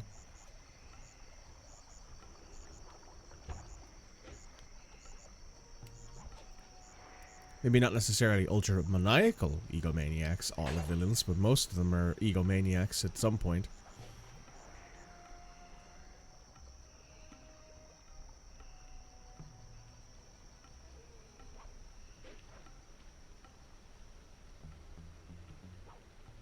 Okay, let's head on over this side, because I think that's more or less everything that's over here. Let me just double check.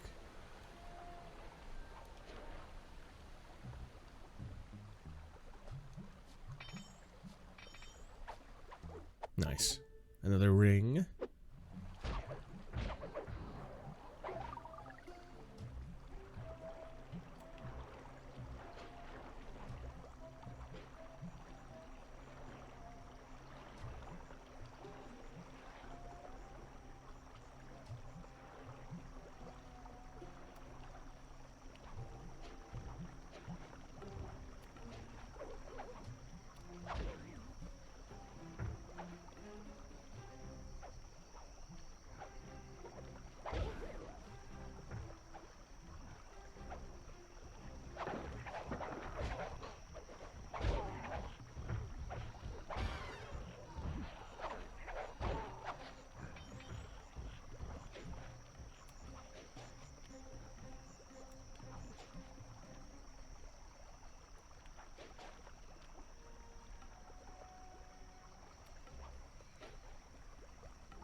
Okay, time to head over to the other side of this little bridge.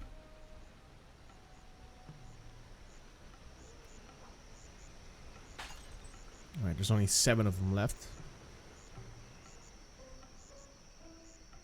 Don't know if there's 7 of them in this area alone, but that may be right.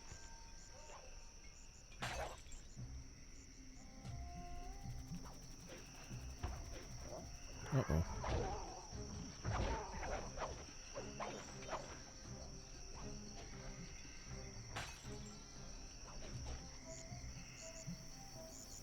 There's another one over there.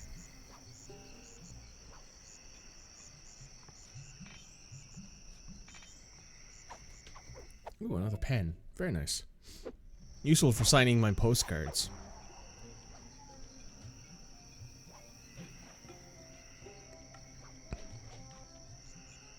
There we go, and bang.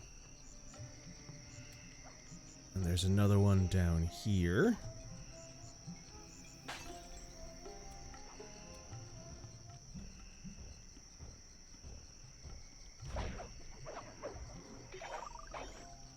Just grab all that, and we'll grab this treasure. We'll see if we can't find these last few clue bottles.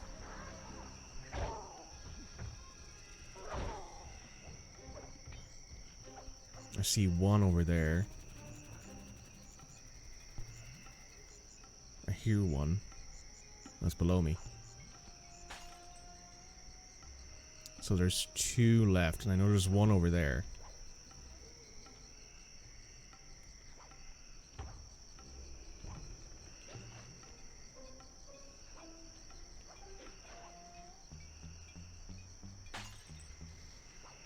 $29 to $30.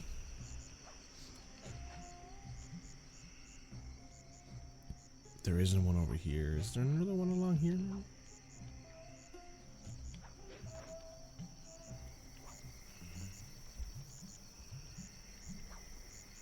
Yeah, you can hear it. It's over there on top of that tower, I think.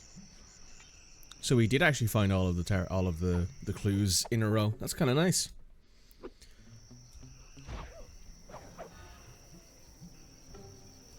So it is up there, I think. Yeah, there it is. I see it. Perfect. All 30 clue bottles. And now we can actually go do some missions. First of all, however, I have to drop this treasure off back at base camp.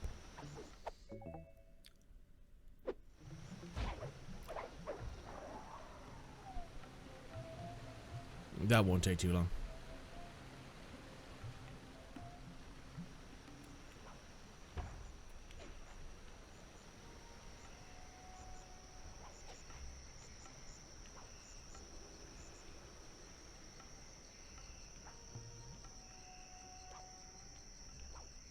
And we're back.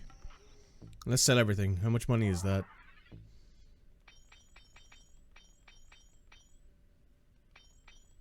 There's 1,700 coins. I have a feeling we're going to need some of that for some of the items we might need to buy in the future.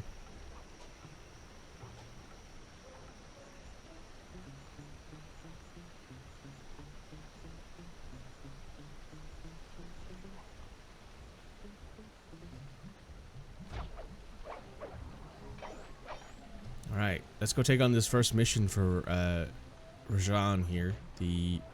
Ooh, I fell in the water again. The recon mission time.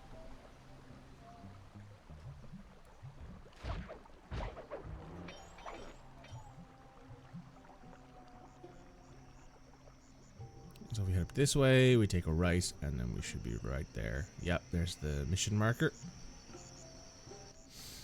I figured out how to sneak in above the ballroom without being detected. The only problem is there's no way to climb up to that balcony door. Not a problem.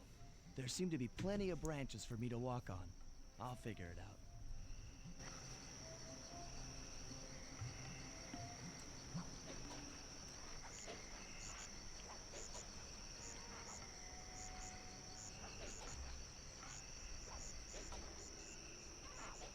And we're there.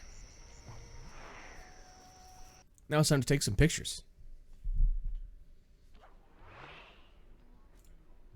Easy does it, Sly. Just don't remain undetected.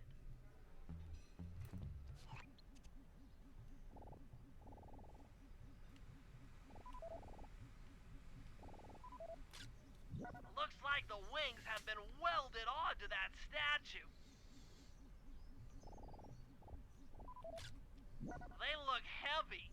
Getting the wings out of here will be a real challenge. That sounds right. An electronic winch. That could be useful.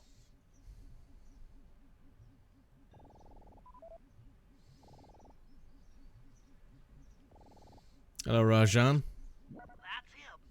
Rajan's really pulled out all the stops to impress people with this party. Maybe you should get some shots of the guests.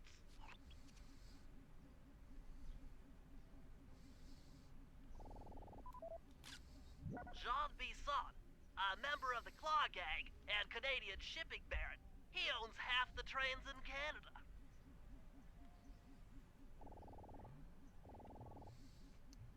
That's just the guard.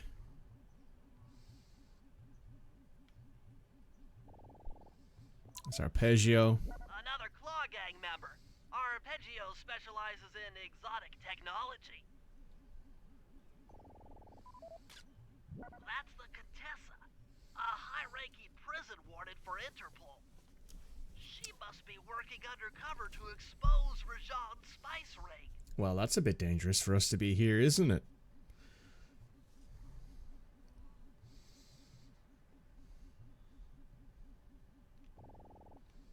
Oh, look. It's the wife. Here too. She must be undercover with the Contessa to help bust Rajan. It's the wife.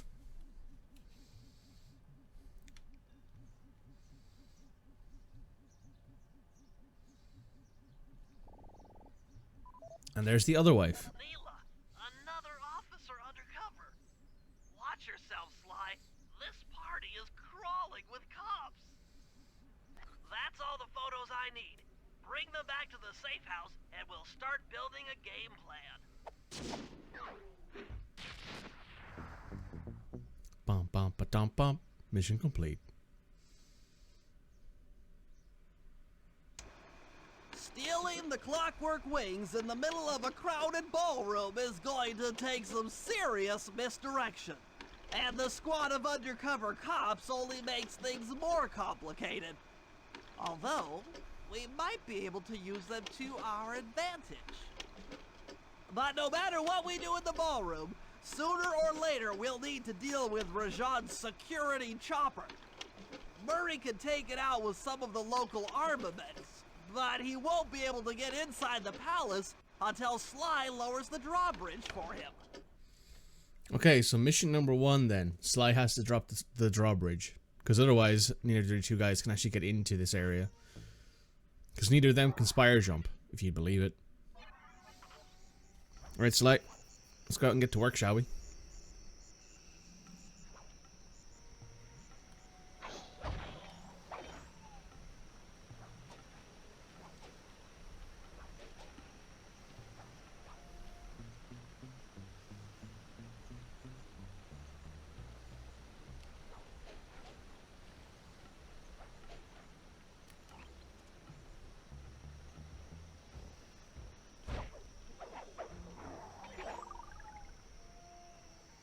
Let's get straight into this, shall we? We're not going to waste any time sitting around. And up we go.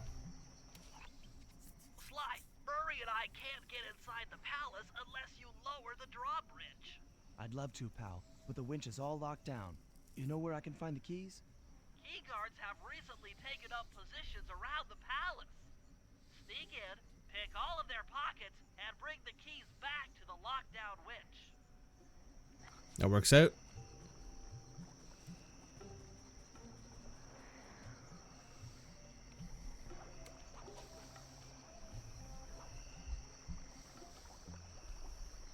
Uh-oh. That'll be close.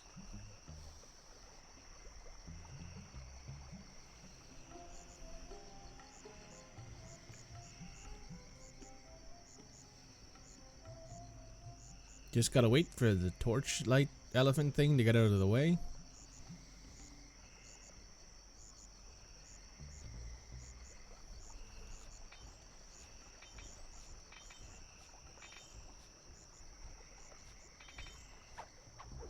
There we go. We got it.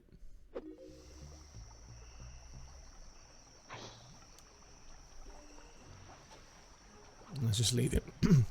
Excuse me. Let's just leave him chilling out there so that way we don't need to worry about alerting anything. Oop, don't go up so far there. Perfect. And then we can sneak up on this guy and take his shit. Remember, at the end of the day, you are a thief. Taking these guys' pocket money is stealing from bad guys, I suppose, right? Hard to argue that in some cases. Okay, there's a dude over there. Let's go start with him. And then we can work our way back around.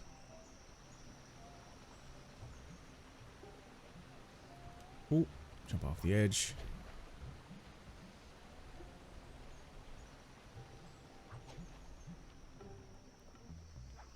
The guy thinks he's so slick. He's not at all slick, I'll have you know. Okay. Let's deal with this guy here at the palace. You know what, let's go up this way.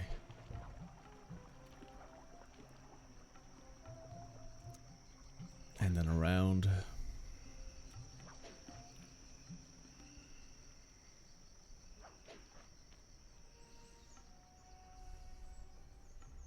You could use noise to lure this guard from his post. Try ringing that gong and picking his pocket when he returns to his post.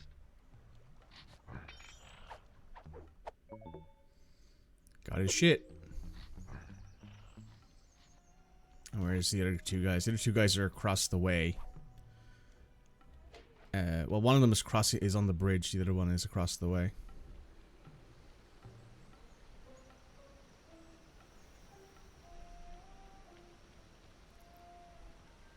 Looks like I gotta wait for him to come back so I can pick his pocket. Have we seen Sexy Fox Lady yet? Yeah, we were just seeing her. She's in the palace. She's doing undercover work and she's wearing a thigh slit dress, which is beautiful. Also, I just realized that I stood a bit too close to this guy and have gotten whacked for it. Oh my, yes. I always say Carmelita dresses up really well.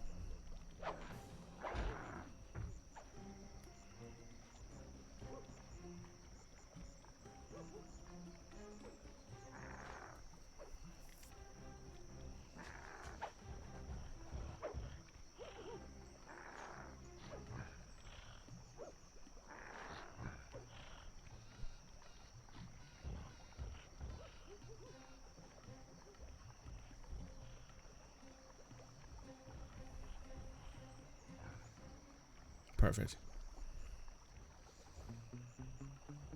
So yeah, you're probably not going to see it for a little bit, maybe for half an hour, maybe a bit longer. But this mission, this episode contains my favorite mission in all of Sly Cooper. Well, one of my favorite missions in all of Sly Cooper. Well, there's arguably two of them. Two of them, they're the same sort of style job, but I do really like them.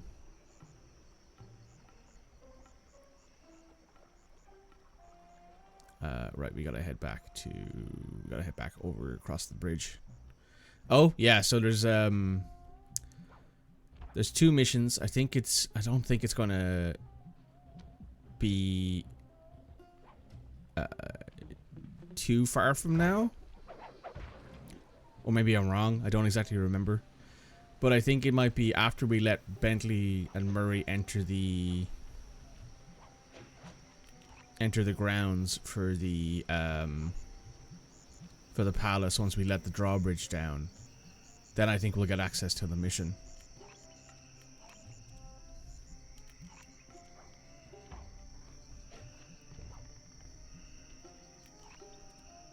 Ah, yes, this dude.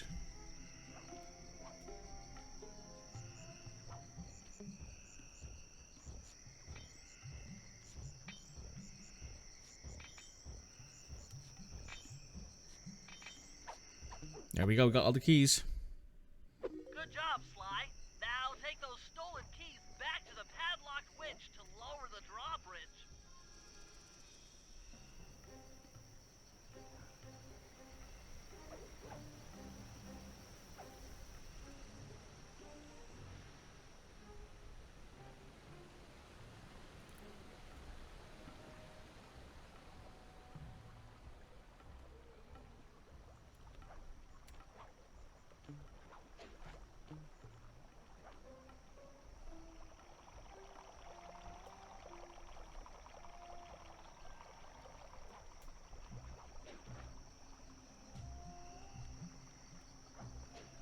Now we can lower this drawbridge and let the boys in.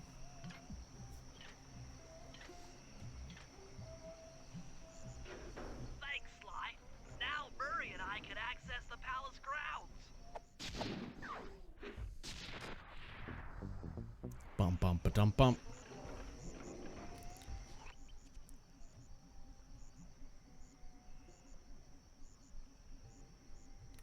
Right, so we're gonna do the Murray mission first.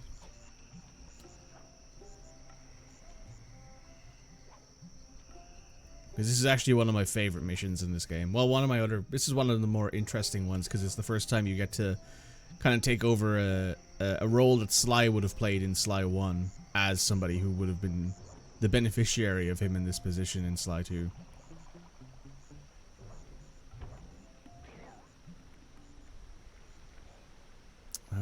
I think I have to go through this way to get up on top because... Yes. There we go. That chopper is a menace to all future aerial operations while on this job. Yeah, it's all covered in missiles and guns and stuff.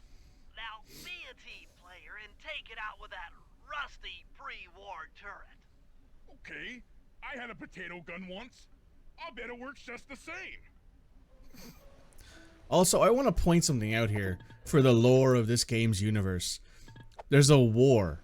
Hit buttons fast to keep your strength up. There was some sort of war, right? Like, was it World War I? Was it World War II? Was it neither? Use the left analog stick to aim and hold down the R1 button to fire. But be careful. If you continue firing for too long, your guns will overheat, and you'll have to wait for them to cool down. Try getting a shot off on that chopper. Shoot down the enemy missiles before they hit you.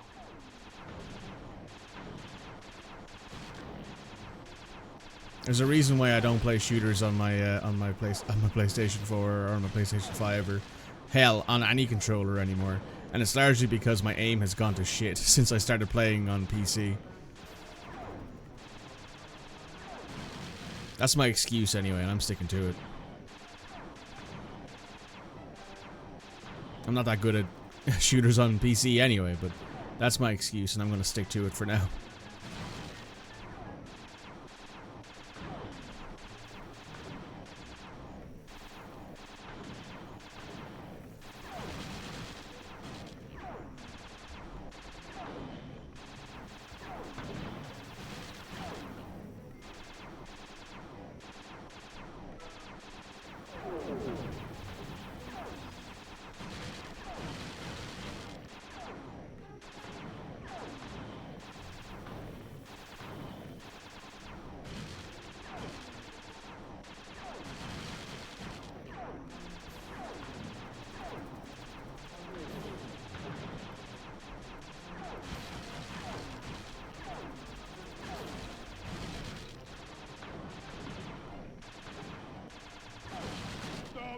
There we go. Triumphant. Good work. The sky's all clear. Nice.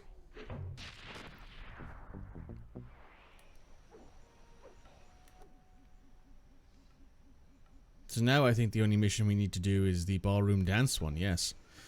So, this is probably one of the worst missions because of the fact it's not really a mission. And you'll see what I mean in a second here. Let me switch over to Sly here real quick. Hey, Mr. Sly. Mr. Cooper. Let's go around. You'll see what I mean by this isn't really a mission in a second, once we get there.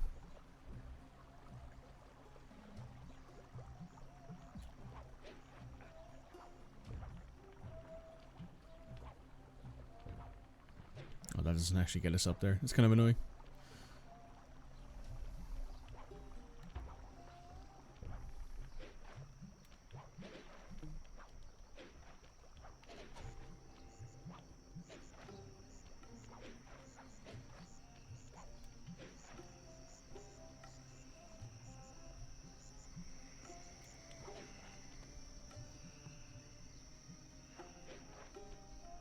So this is what happens when you come up to this mission marker. You knock on the door.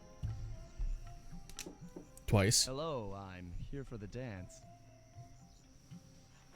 Huh? Sorry, sir, but we have a dress code. You got a tuxedo? No. Sorry, pal.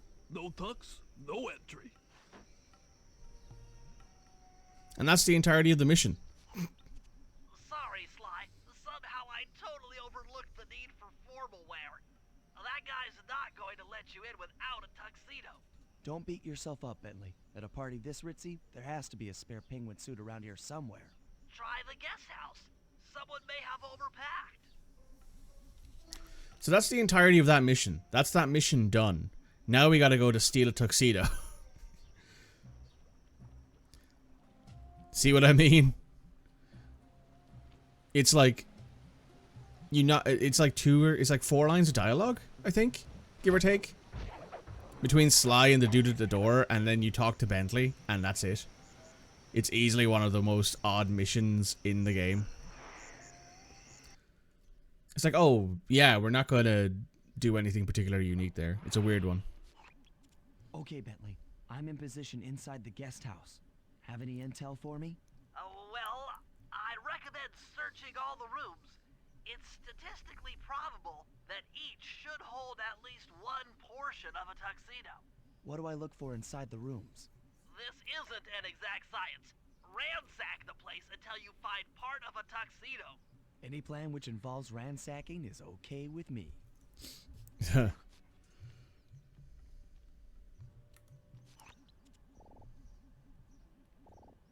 Wonder who that is. Attention, guards. This is Lord Rajan. The party here is in full swing and all visitors are now in the ballroom. Now, this ball may be on the up and up. Not all of the guests are. So be on careful lookout for prowlers. I don't want any bad press from this event.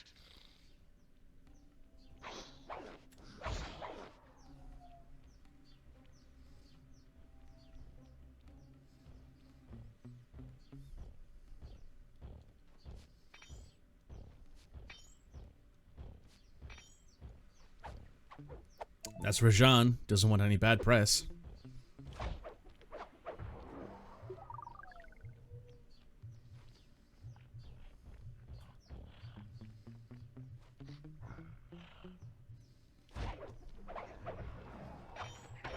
Well, there's him gone.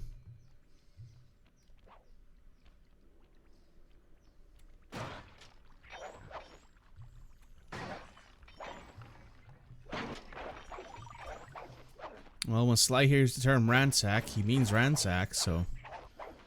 Also, it's a few extra bits of coins and stuff.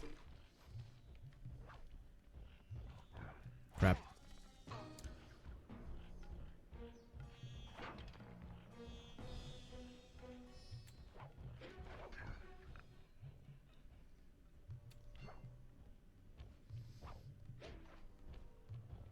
I will say, this room is very fancy.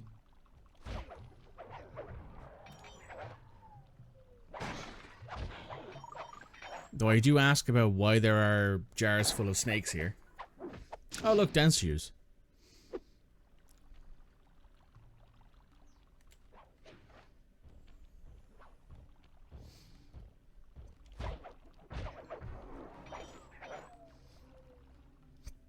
And there are 5 pieces of a tuxedo we gotta find. It says in the bottom right hand corner.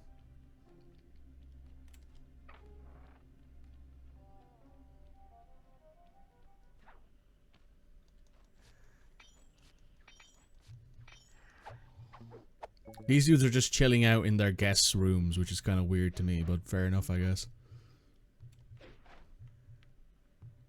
Oh no, I'm stuck.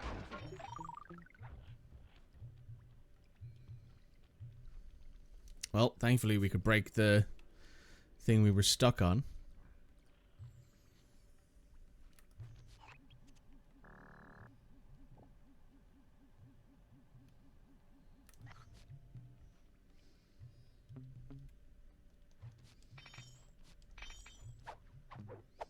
Alright.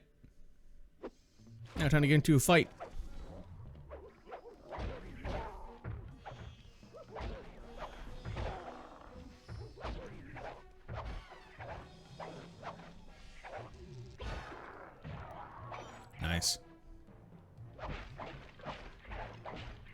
Alright, nothing there. Nope. I just want to point out, this is 2009. This thing is... This TV by itself is like 10,000 euros. Like, that's a shit... That's a really expensive TV. That's a massive TV. It's a CRT. That thing's really expensive. Oh, look, gloves. Nice. Sorry, this wasn't 2009. I'm thinking of Persona. This is 2004.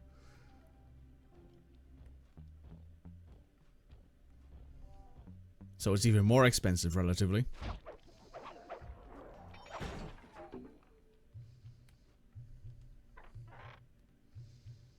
You might need to use your stealth attack in here. Remember, the triangle button knocks guys up into the air, and the square button brings them down hard.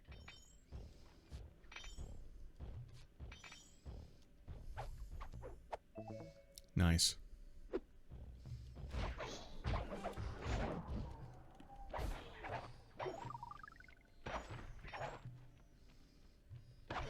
Well, I mean, hey, we got them in the end. Right. Ooh.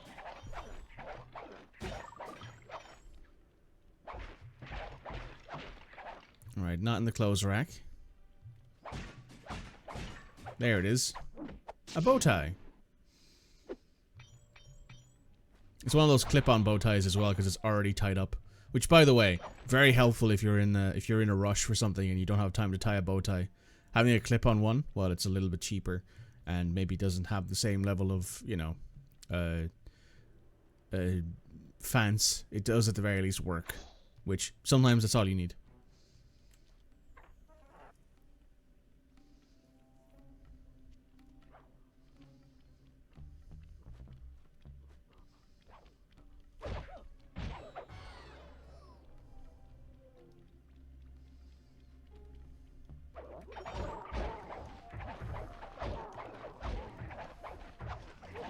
Ow. Did that dude set his friend on fire? I think he did. That's helpful for me, at least.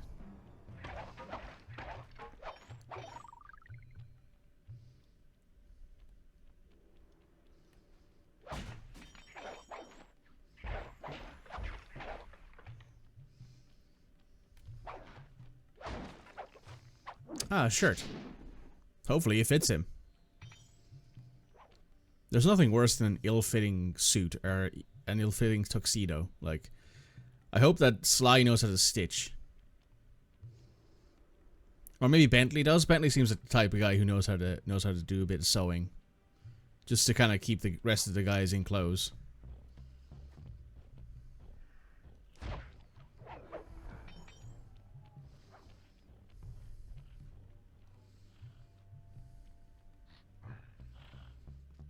Sly's just vibing. Thank you for the gold pen. Oh, first gold item we've stolen, I think. I think we might have picked up a gold comb in our previous mission. And now we need a suit jacket. I think that's all we need.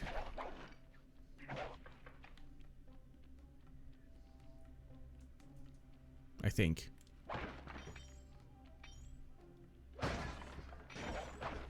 Hmm.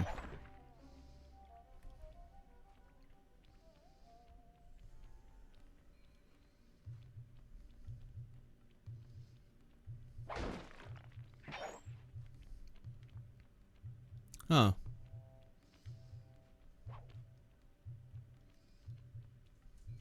Oh. There it is. Tuxedo jacket. Very nice. That's it.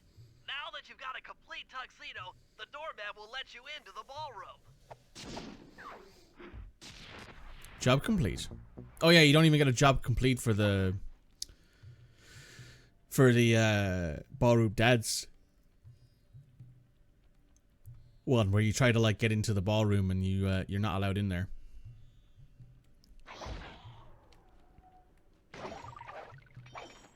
Nice. 2001 coins.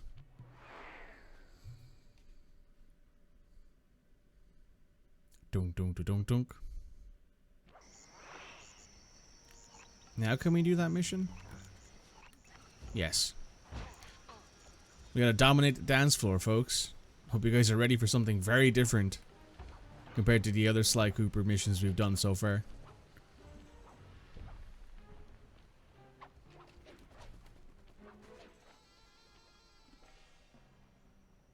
This is one of my favorite missions in this game. You got your tuxedo now, sir? Of course I do. I'm here to dance. Then come on in.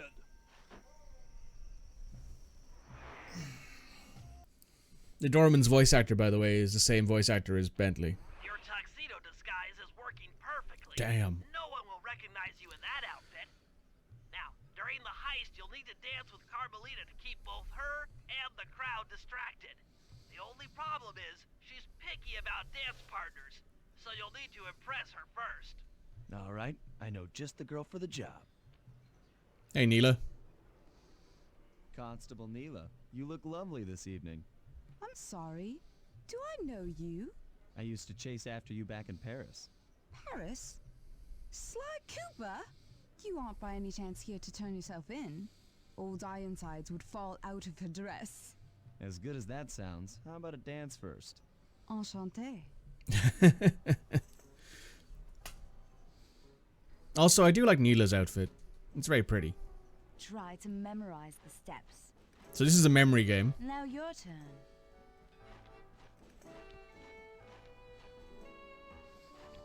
Which I like. I do enjoy an odd memory game.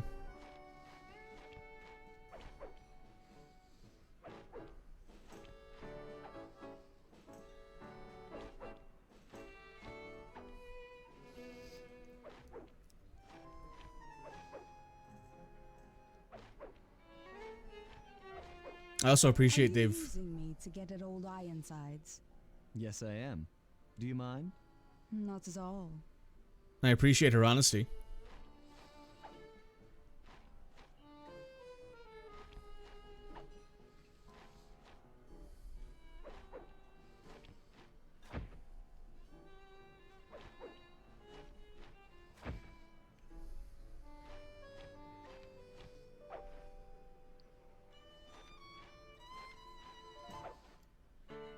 I really do appreciate the fact that they took the Sly team and turned it into an actual ballroom dance song for this.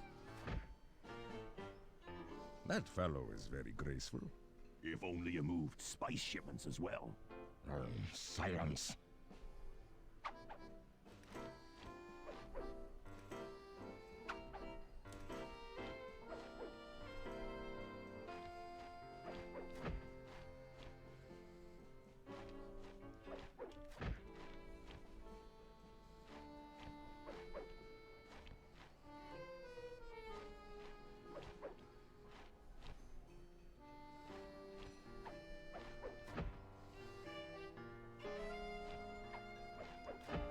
Nice.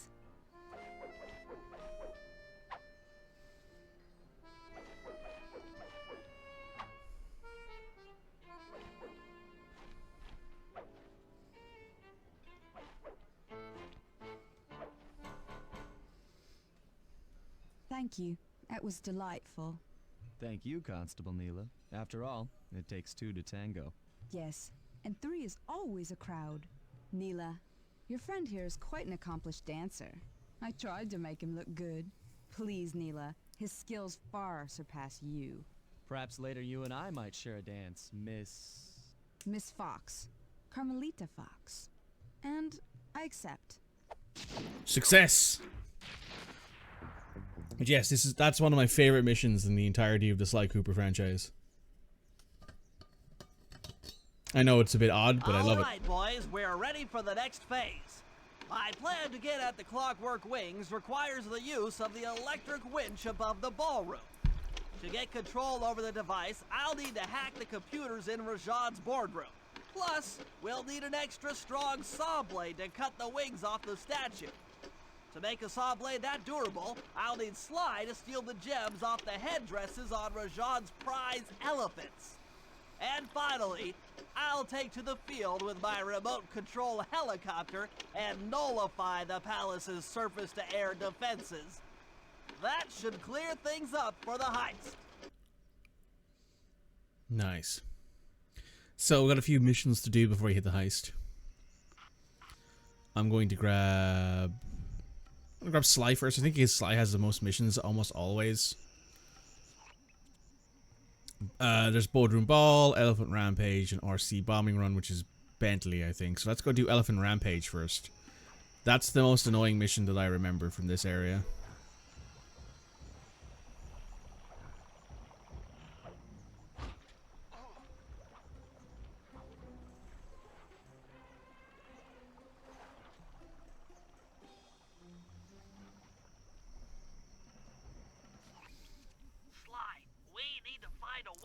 Rajan's prize elephants out of their pen. I don't know, Bentley. That door looks pretty heavy. Maybe I can crawl on that hole under the steps and find an alternate route.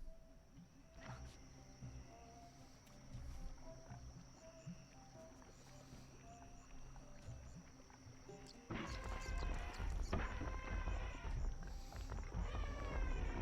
rats you just scared went up and freaked out the prize elephants. They're now outside, rampaging around the palace. Sounds like a success to me. Mostly, anyway. Wow, you sure look spooked. A job well done, Sly. Now comes the hard part. I need you to snatch the headdress jewels worn by both elephants. The jewels are firmly embedded, so keep whacking at them with your cane to knock one loose. I'll need to make use of the rooftops to get to one of the elephants' backs, but it shouldn't be a problem. Alright. If you say so, Mr. Cooper.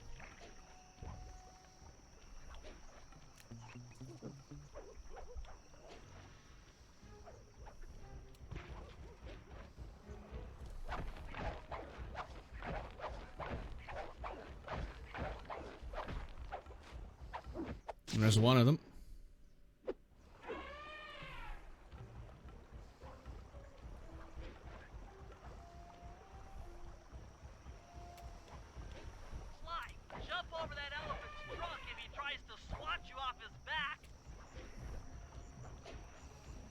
Dang, I missed. Does he go around this? Yeah, he does. So let me jump up here. There we go. There's two.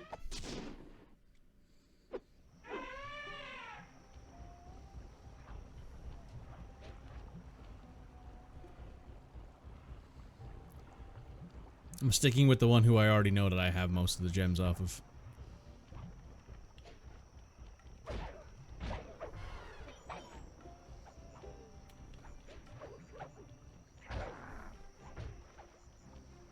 Dang, fell off again. Up this way. There he is. And nope, don't run away. Damn it. Almost had it. If I go up here, though, should be good to go. Just, and up. Damn. I forgot how annoying this mission was. This is by far the most annoying mission that I remember, at least. There we go. That's all 3 of those gems. You got all the jewels off that elephant. Now focus on the other one. Now, where's the other one gone? It's actually over there. Okay, cool. It's on the way here.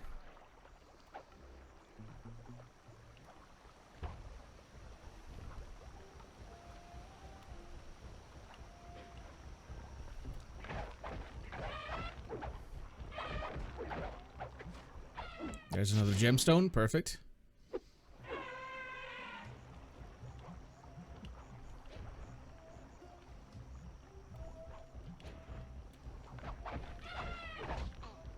Ow. That wasn't very nice.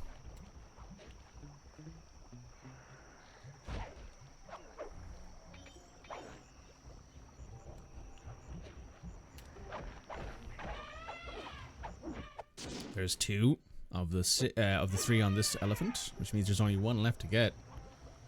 I gotta go this way, it looks like, to get to him again.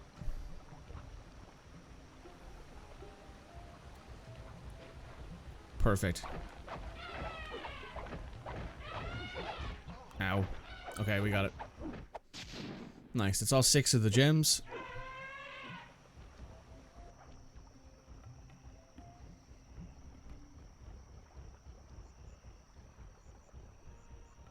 That's it! With these jewels, I can make an ultra-hard radial saw for the heist. Nice. Where to next? Let's do the boardroom brawl, because this is a fun mission. You guys will like this mission. Because it's very different than the other missions we've played so far.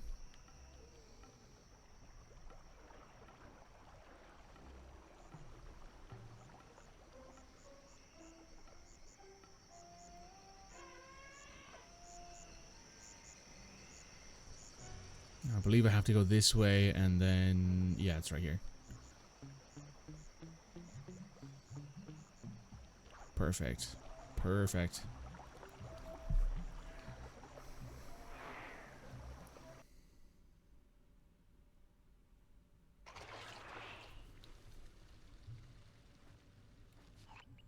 Murray's rotund features prevent him from fitting through the drain pipe, so we'll need you to unlock the vault room from the inside. I've heard through a reliable source that the guards keep the vault combination written beneath one of their break tables. So you want me to crawl under each till I find it? That's the idea. Well, that makes it easy enough, I guess. I don't see any code. Try another table. It's here somewhere. Attention, vault room guards. Allow no guest entry to the inner workings of the palace. This party is supposed to be legitimate, and I don't want my flawless reputation being spoiled by some flunky who doesn't know how to lock a door. This spice trade is dangerous work, particularly for those who anger me. Well, that checks out. Nice. No code here. This table doesn't have the code. This is it. Fantastic. Now, type the code into the vault's laser door entrance.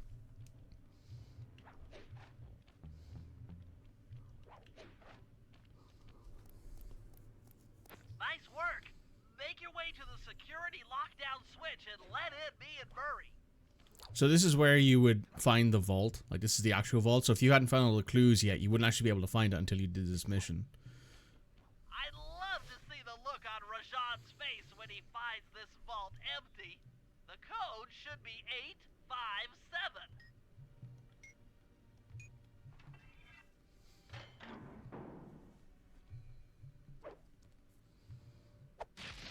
Insanity Strike. You've gotten the Insanity Strike move. Also, I am just stealing all of Rajan's shit as well, but hey, fuck him. He's a spice dealer, which, by the way, in this universe is basically drugs, right? Drugs and spice are synonymous.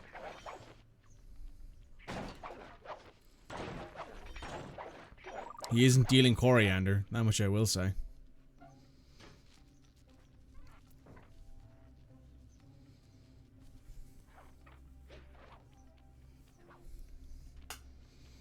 Thanks for breaking us in, pal.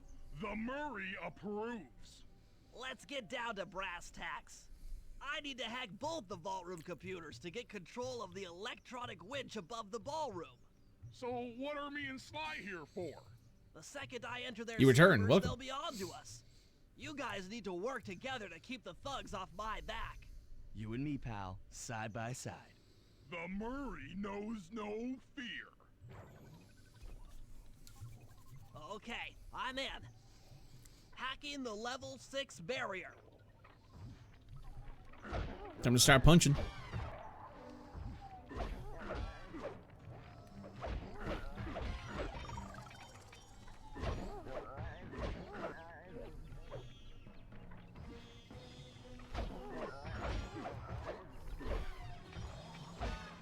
Almost there.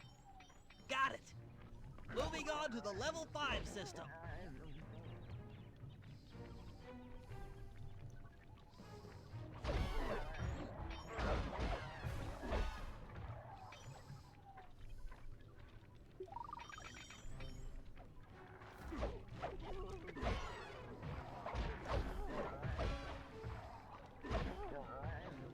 Okay, I'm close.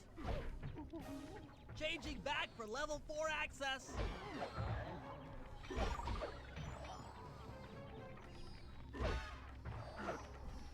Kind of annoying you can't give Bentley the health packs you pick up.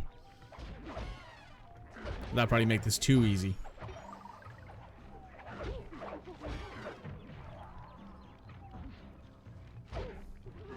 Almost got it. Okay, going for level 3.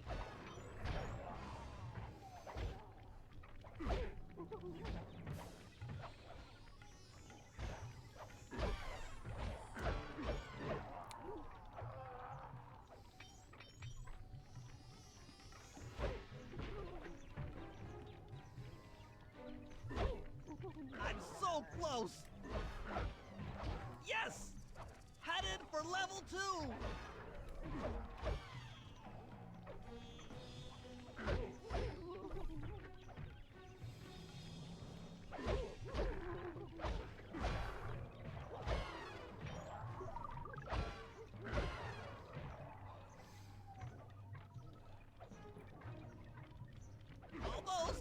Almost have it.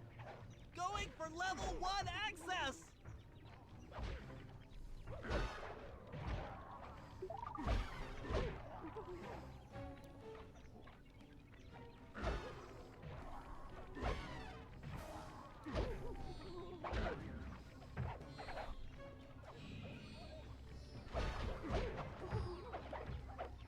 This is tense. I can taste it.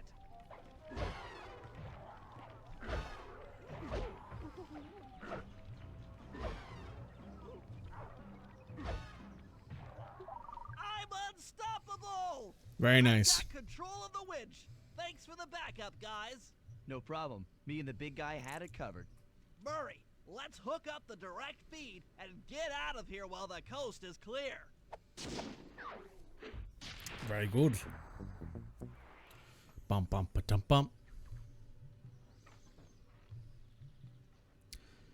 Now, time for us to get the hell out of here.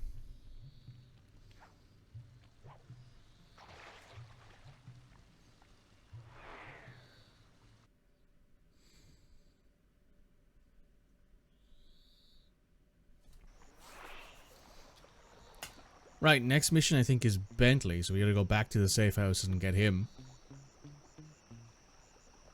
Oh wow, it's almost 1 o'clock already.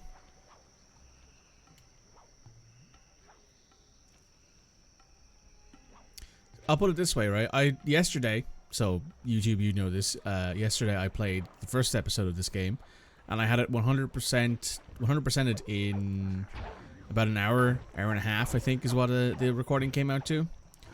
This is already slightly longer than that. This is going to be longer than that because I think it will take longer for us to get through the main mission. But most episodes come out to about an hour and a half, I think. Generally, is how it sort of works out. There's 2,500. Alright, Bentley. Time to go, big man.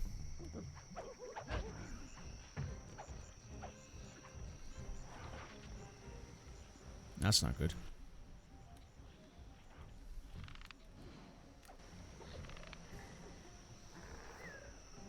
The sleep darts are for sure helpful.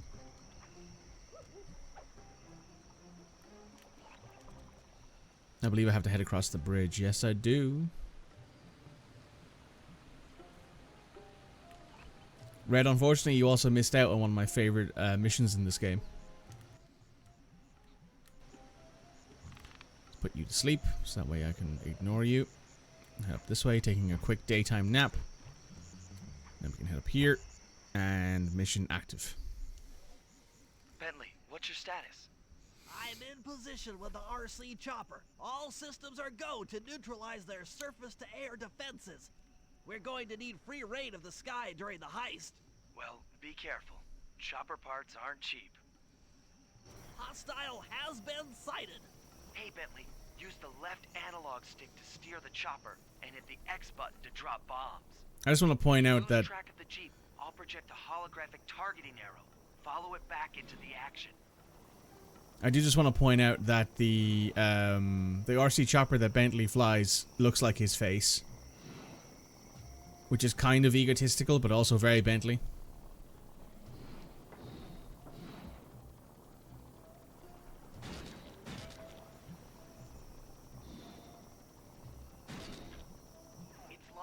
You'll catch up on YouTube, no worries.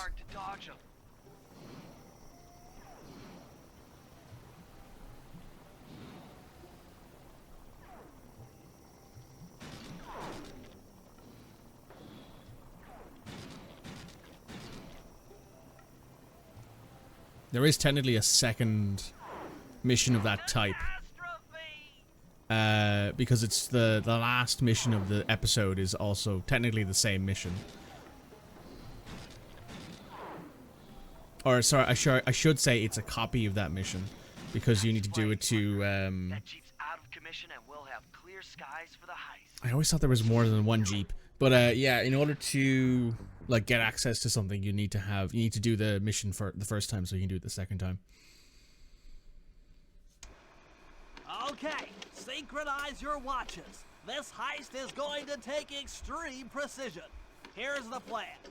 I'll start things off by demolishing the palace's main bridge. That should cut off reinforcements from the guest house and hopefully distract the ballroom guards standing watch over the clockwork wings. Sly will then take Carmelita up on her offer for a dance, and while the crowd is transfixed by their tango, Murray will lower into the ballroom on the electronic winch. Once down, he'll cut the wings free and then winch back up for an exit. Murray should then make his way out of the palace. I'll cover his exit with the RC chopper. Once he's past the drawbridge, we're home free.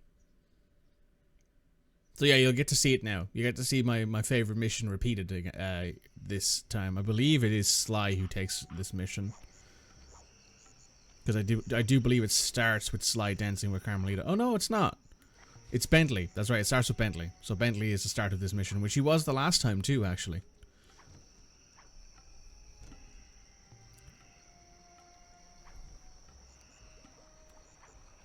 So here's another bit of interesting information about this game. Initially, the plan was to have every major Claw Gang member, so Dimitri, Rajan, Jean Besson, Arpeggio, and the other member, who hasn't been revealed yet, to have 2 episodes each. And as if you noticed, we went immediately from Dimitri to Rajan. And the reason why that is because the second part of Dimitri's layout, Monaco, was removed from the game. And I are moving into position. You still think you can demolish something that large? It doesn't take an engineer to figure out how to blow up a bridge. I'll start by placing charges on all of the lower cleats. Once the structure destabilizes, those retainer rings on the upper cleats should pop right off. That should enable me to bomb all of the upper cleats, which will bring it all crashing down. Just watch your head when that thing gets unstable. We need that brain of yours in one piece. That's fair. So yeah. Also, there's Bentley's theme. The initial idea was to have every Claw Gang member have 2 episodes. So that way you could have every member have like... Is starting to crumble. Unique experiences in different areas. So you go to from Paris to Monaco, from here to I believe somewhere in the jungles of India. Down here. That's it for the lower section. Now for the main support beams. I think. But why did they delete Monaco? Because of the fact there just wasn't enough time to put it in the game. And they didn't really want... They basically said, okay, Dimitri as a intro kind of member, right? Where you can have him sort of appear, do all of the stuff, and then move on to the next guy, was probably what they ended up doing in the end. But yes, the initial concept was you'd have 2 parts for every single episode, for every single Claw Gang member.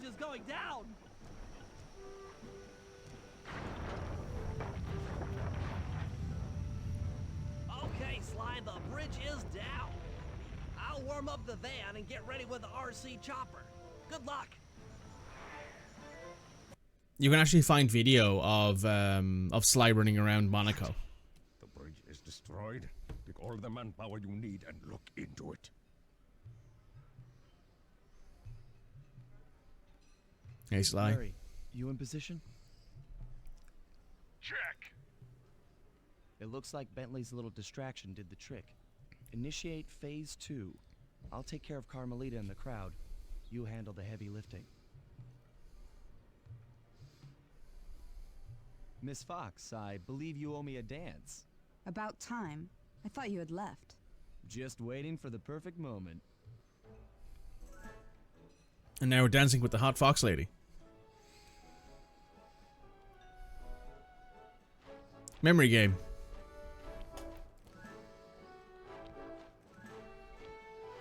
Also, I do like the fact that it is the Sly Cooper theme song they have made into a ballroom dance song. She looks so hot. She looks fabulous. I love her dress.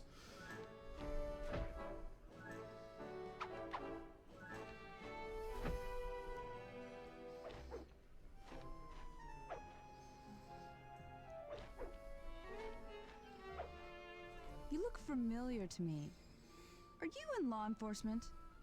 I often deal with police while on the job. This motherfucker.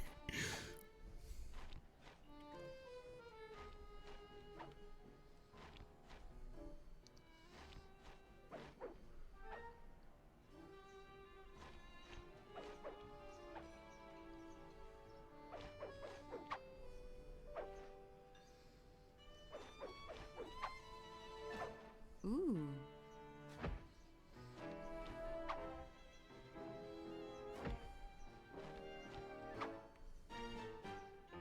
Rajan is just encapsulated, doesn't hear the angle grinding behind him as the wings get plucked off the statue.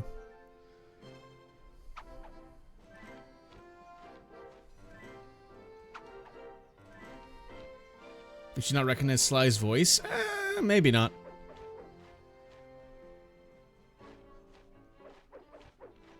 Yes.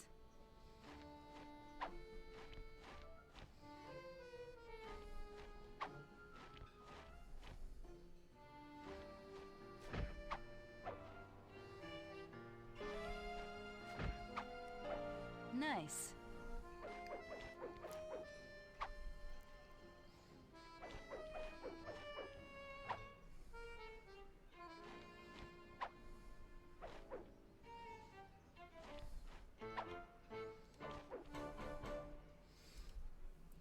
Tell me, stranger, what's your name? Why ruin the moment? Huh? I don't understand. The wings! What happened to the clockwork wings? What? How? Who could have... What? Cooper! He left a little rose in her ear with his call sign on it, and it's so cute. When does she not recognize Sly when he's not in blue? It could be one of those things like Clark Kent, right? Like where you don't recognize, he has like a slightly different personality. With the RC chopper. Let me worry about the guards. You just keep moving. Could also be that Carmelita didn't want to recognize him. Like she knew who he was and just didn't acknowledge it. Because she wanted to spend the time with him. Which, I mean, let's be honest, she knows she's in love with him. She just doesn't want to admit it. This is tense.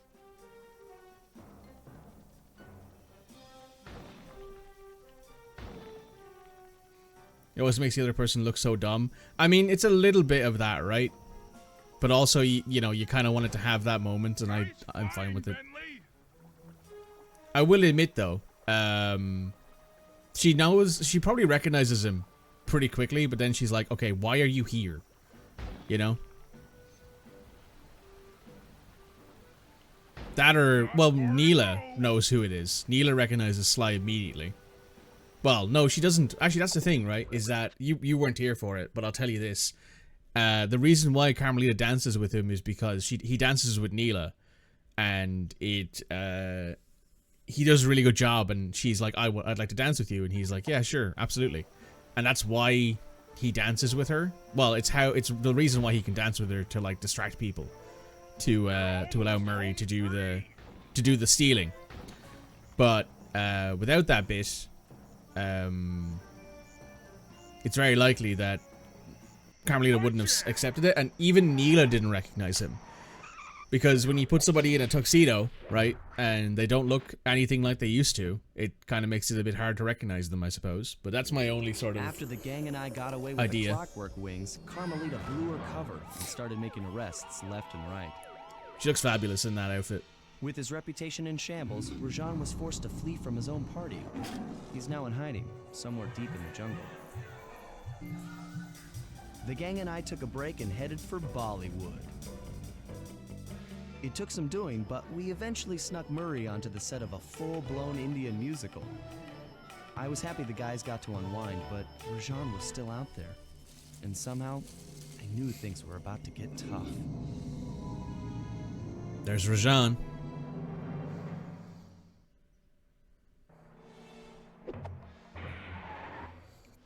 Like, there's no argument in that. It does make them look a little dumb, right? It does make Carmelita look a little bit like, okay, why did you not recognize Sly the entire time he was there?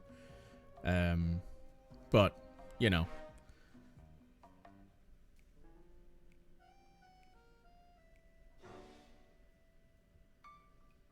I mean, it might have been a little bit less likely to recognize him if he also took off his mask, right? But he didn't take off his mask, so.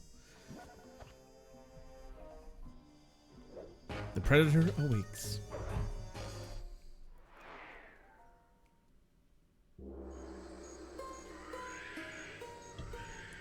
It took some detective work, but the gang and I managed to track down where Rajan had gone into hiding.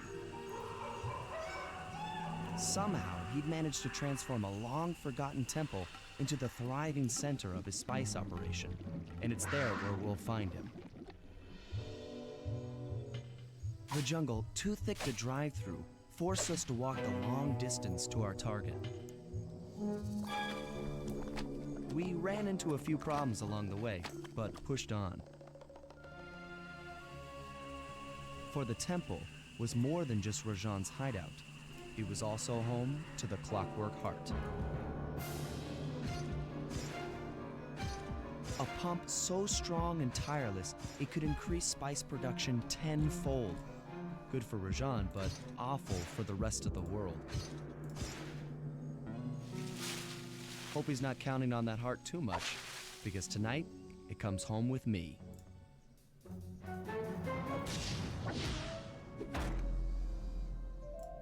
Sly Cooper and the gang in The Predator Awakens.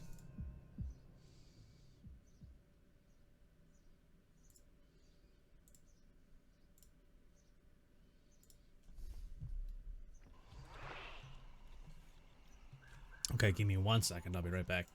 Okay, I'm back. Let's jump right in here as Sly. So this is probably the mission that I like the least. For one very simple reason. It's got all of these fucking trees and high spaces, and it's really annoying to traverse at times. But basically, that's the only thing I really have against it. It's quite nice otherwise. It's a very unique layout, because it's obviously in the middle of like, I think it's the Indian, like one of the major Indian forests. I don't know what the area is called, unfortunately. I'm not that well versed in Indian geography. But let's do the Spice Room recon. Let's do a little bit. Let's do 1 or 2 missions here, and then I'm probably going to call it, because I've just got a message that I need to respond to, and it might end up with me being a little bit more distracted than I'd like to be while trying to stream to you guys. It's a possible job opportunity, and I would like to be able to give that my full attention.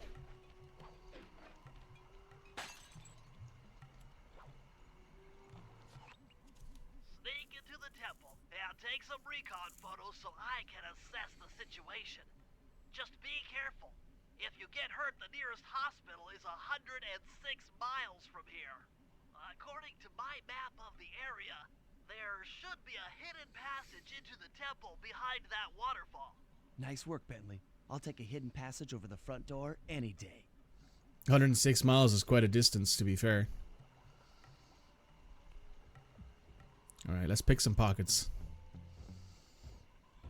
I actually don't even really remember where the vault is on this map.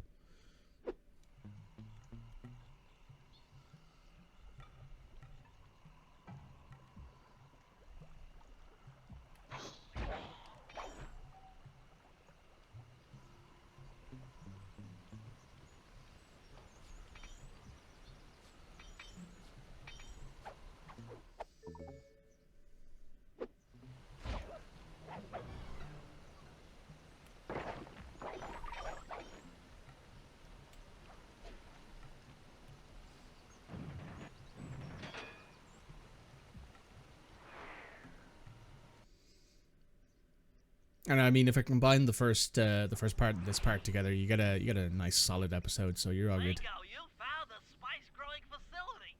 Now, from what I know of photosynthesis, all the expensive equipment should be found at the top of this room. That access tube should get you up there. All right, I'll head for the top.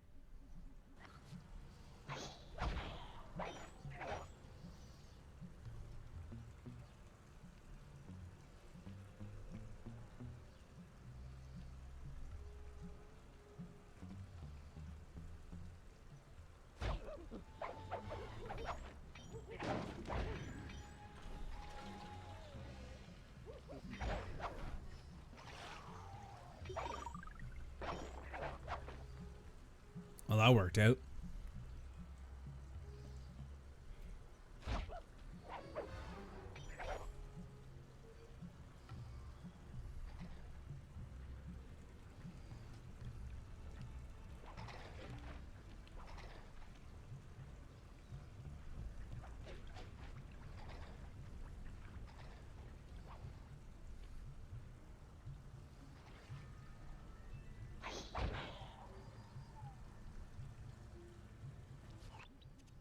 Some of the vines around here are really slippery. Jump and hit the Oop, circle sorry. button to go for a ride.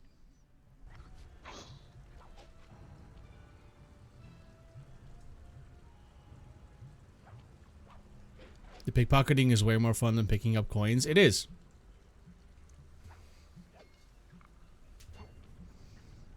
Here we go. Time for a few recon photos. Check it out. Rajan's carrying half the clockwork heart on that stick. Looks like half of the heart is being used to super irrigate the spice plants.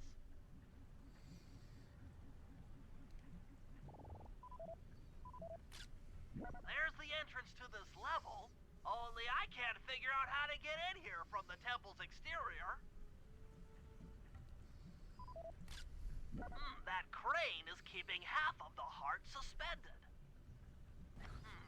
Bring those photos back to the safe house.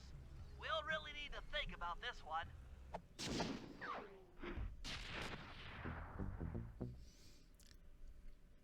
Bum bum ba dum bum. The clockwork heart is under some steep security. Heck, Rajan is carrying half of it at all times. To get at the goods, I'll need to gather some more information. Sly will plant a bug in Rajan's office, while I lift the spice operation blueprints off the Spice Lord while he makes his rounds. Unfortunately, while we're collecting intelligence on him, he'll be collecting data on us with an elephant-driven satellite array. Take it out, or he'll be able to intercept all of our communications. Oh, that checks out, yeah. Well, I think we're going to hit that next week. Hopefully next week we can actually have a full session, a full stream of Sly, because so far all I've done is I've done 2 sessions and both of them are about 1.5 to 2 hours. So yes, I will see you next time, YouTube. I hope you've enjoyed Sly 2 Band of Thieves. Let me know what you think of it down in the description. Make sure you leave a comment, make sure you like it, make sure you subscribe to the channel for more retro games in the future. See you guys then. Bye now.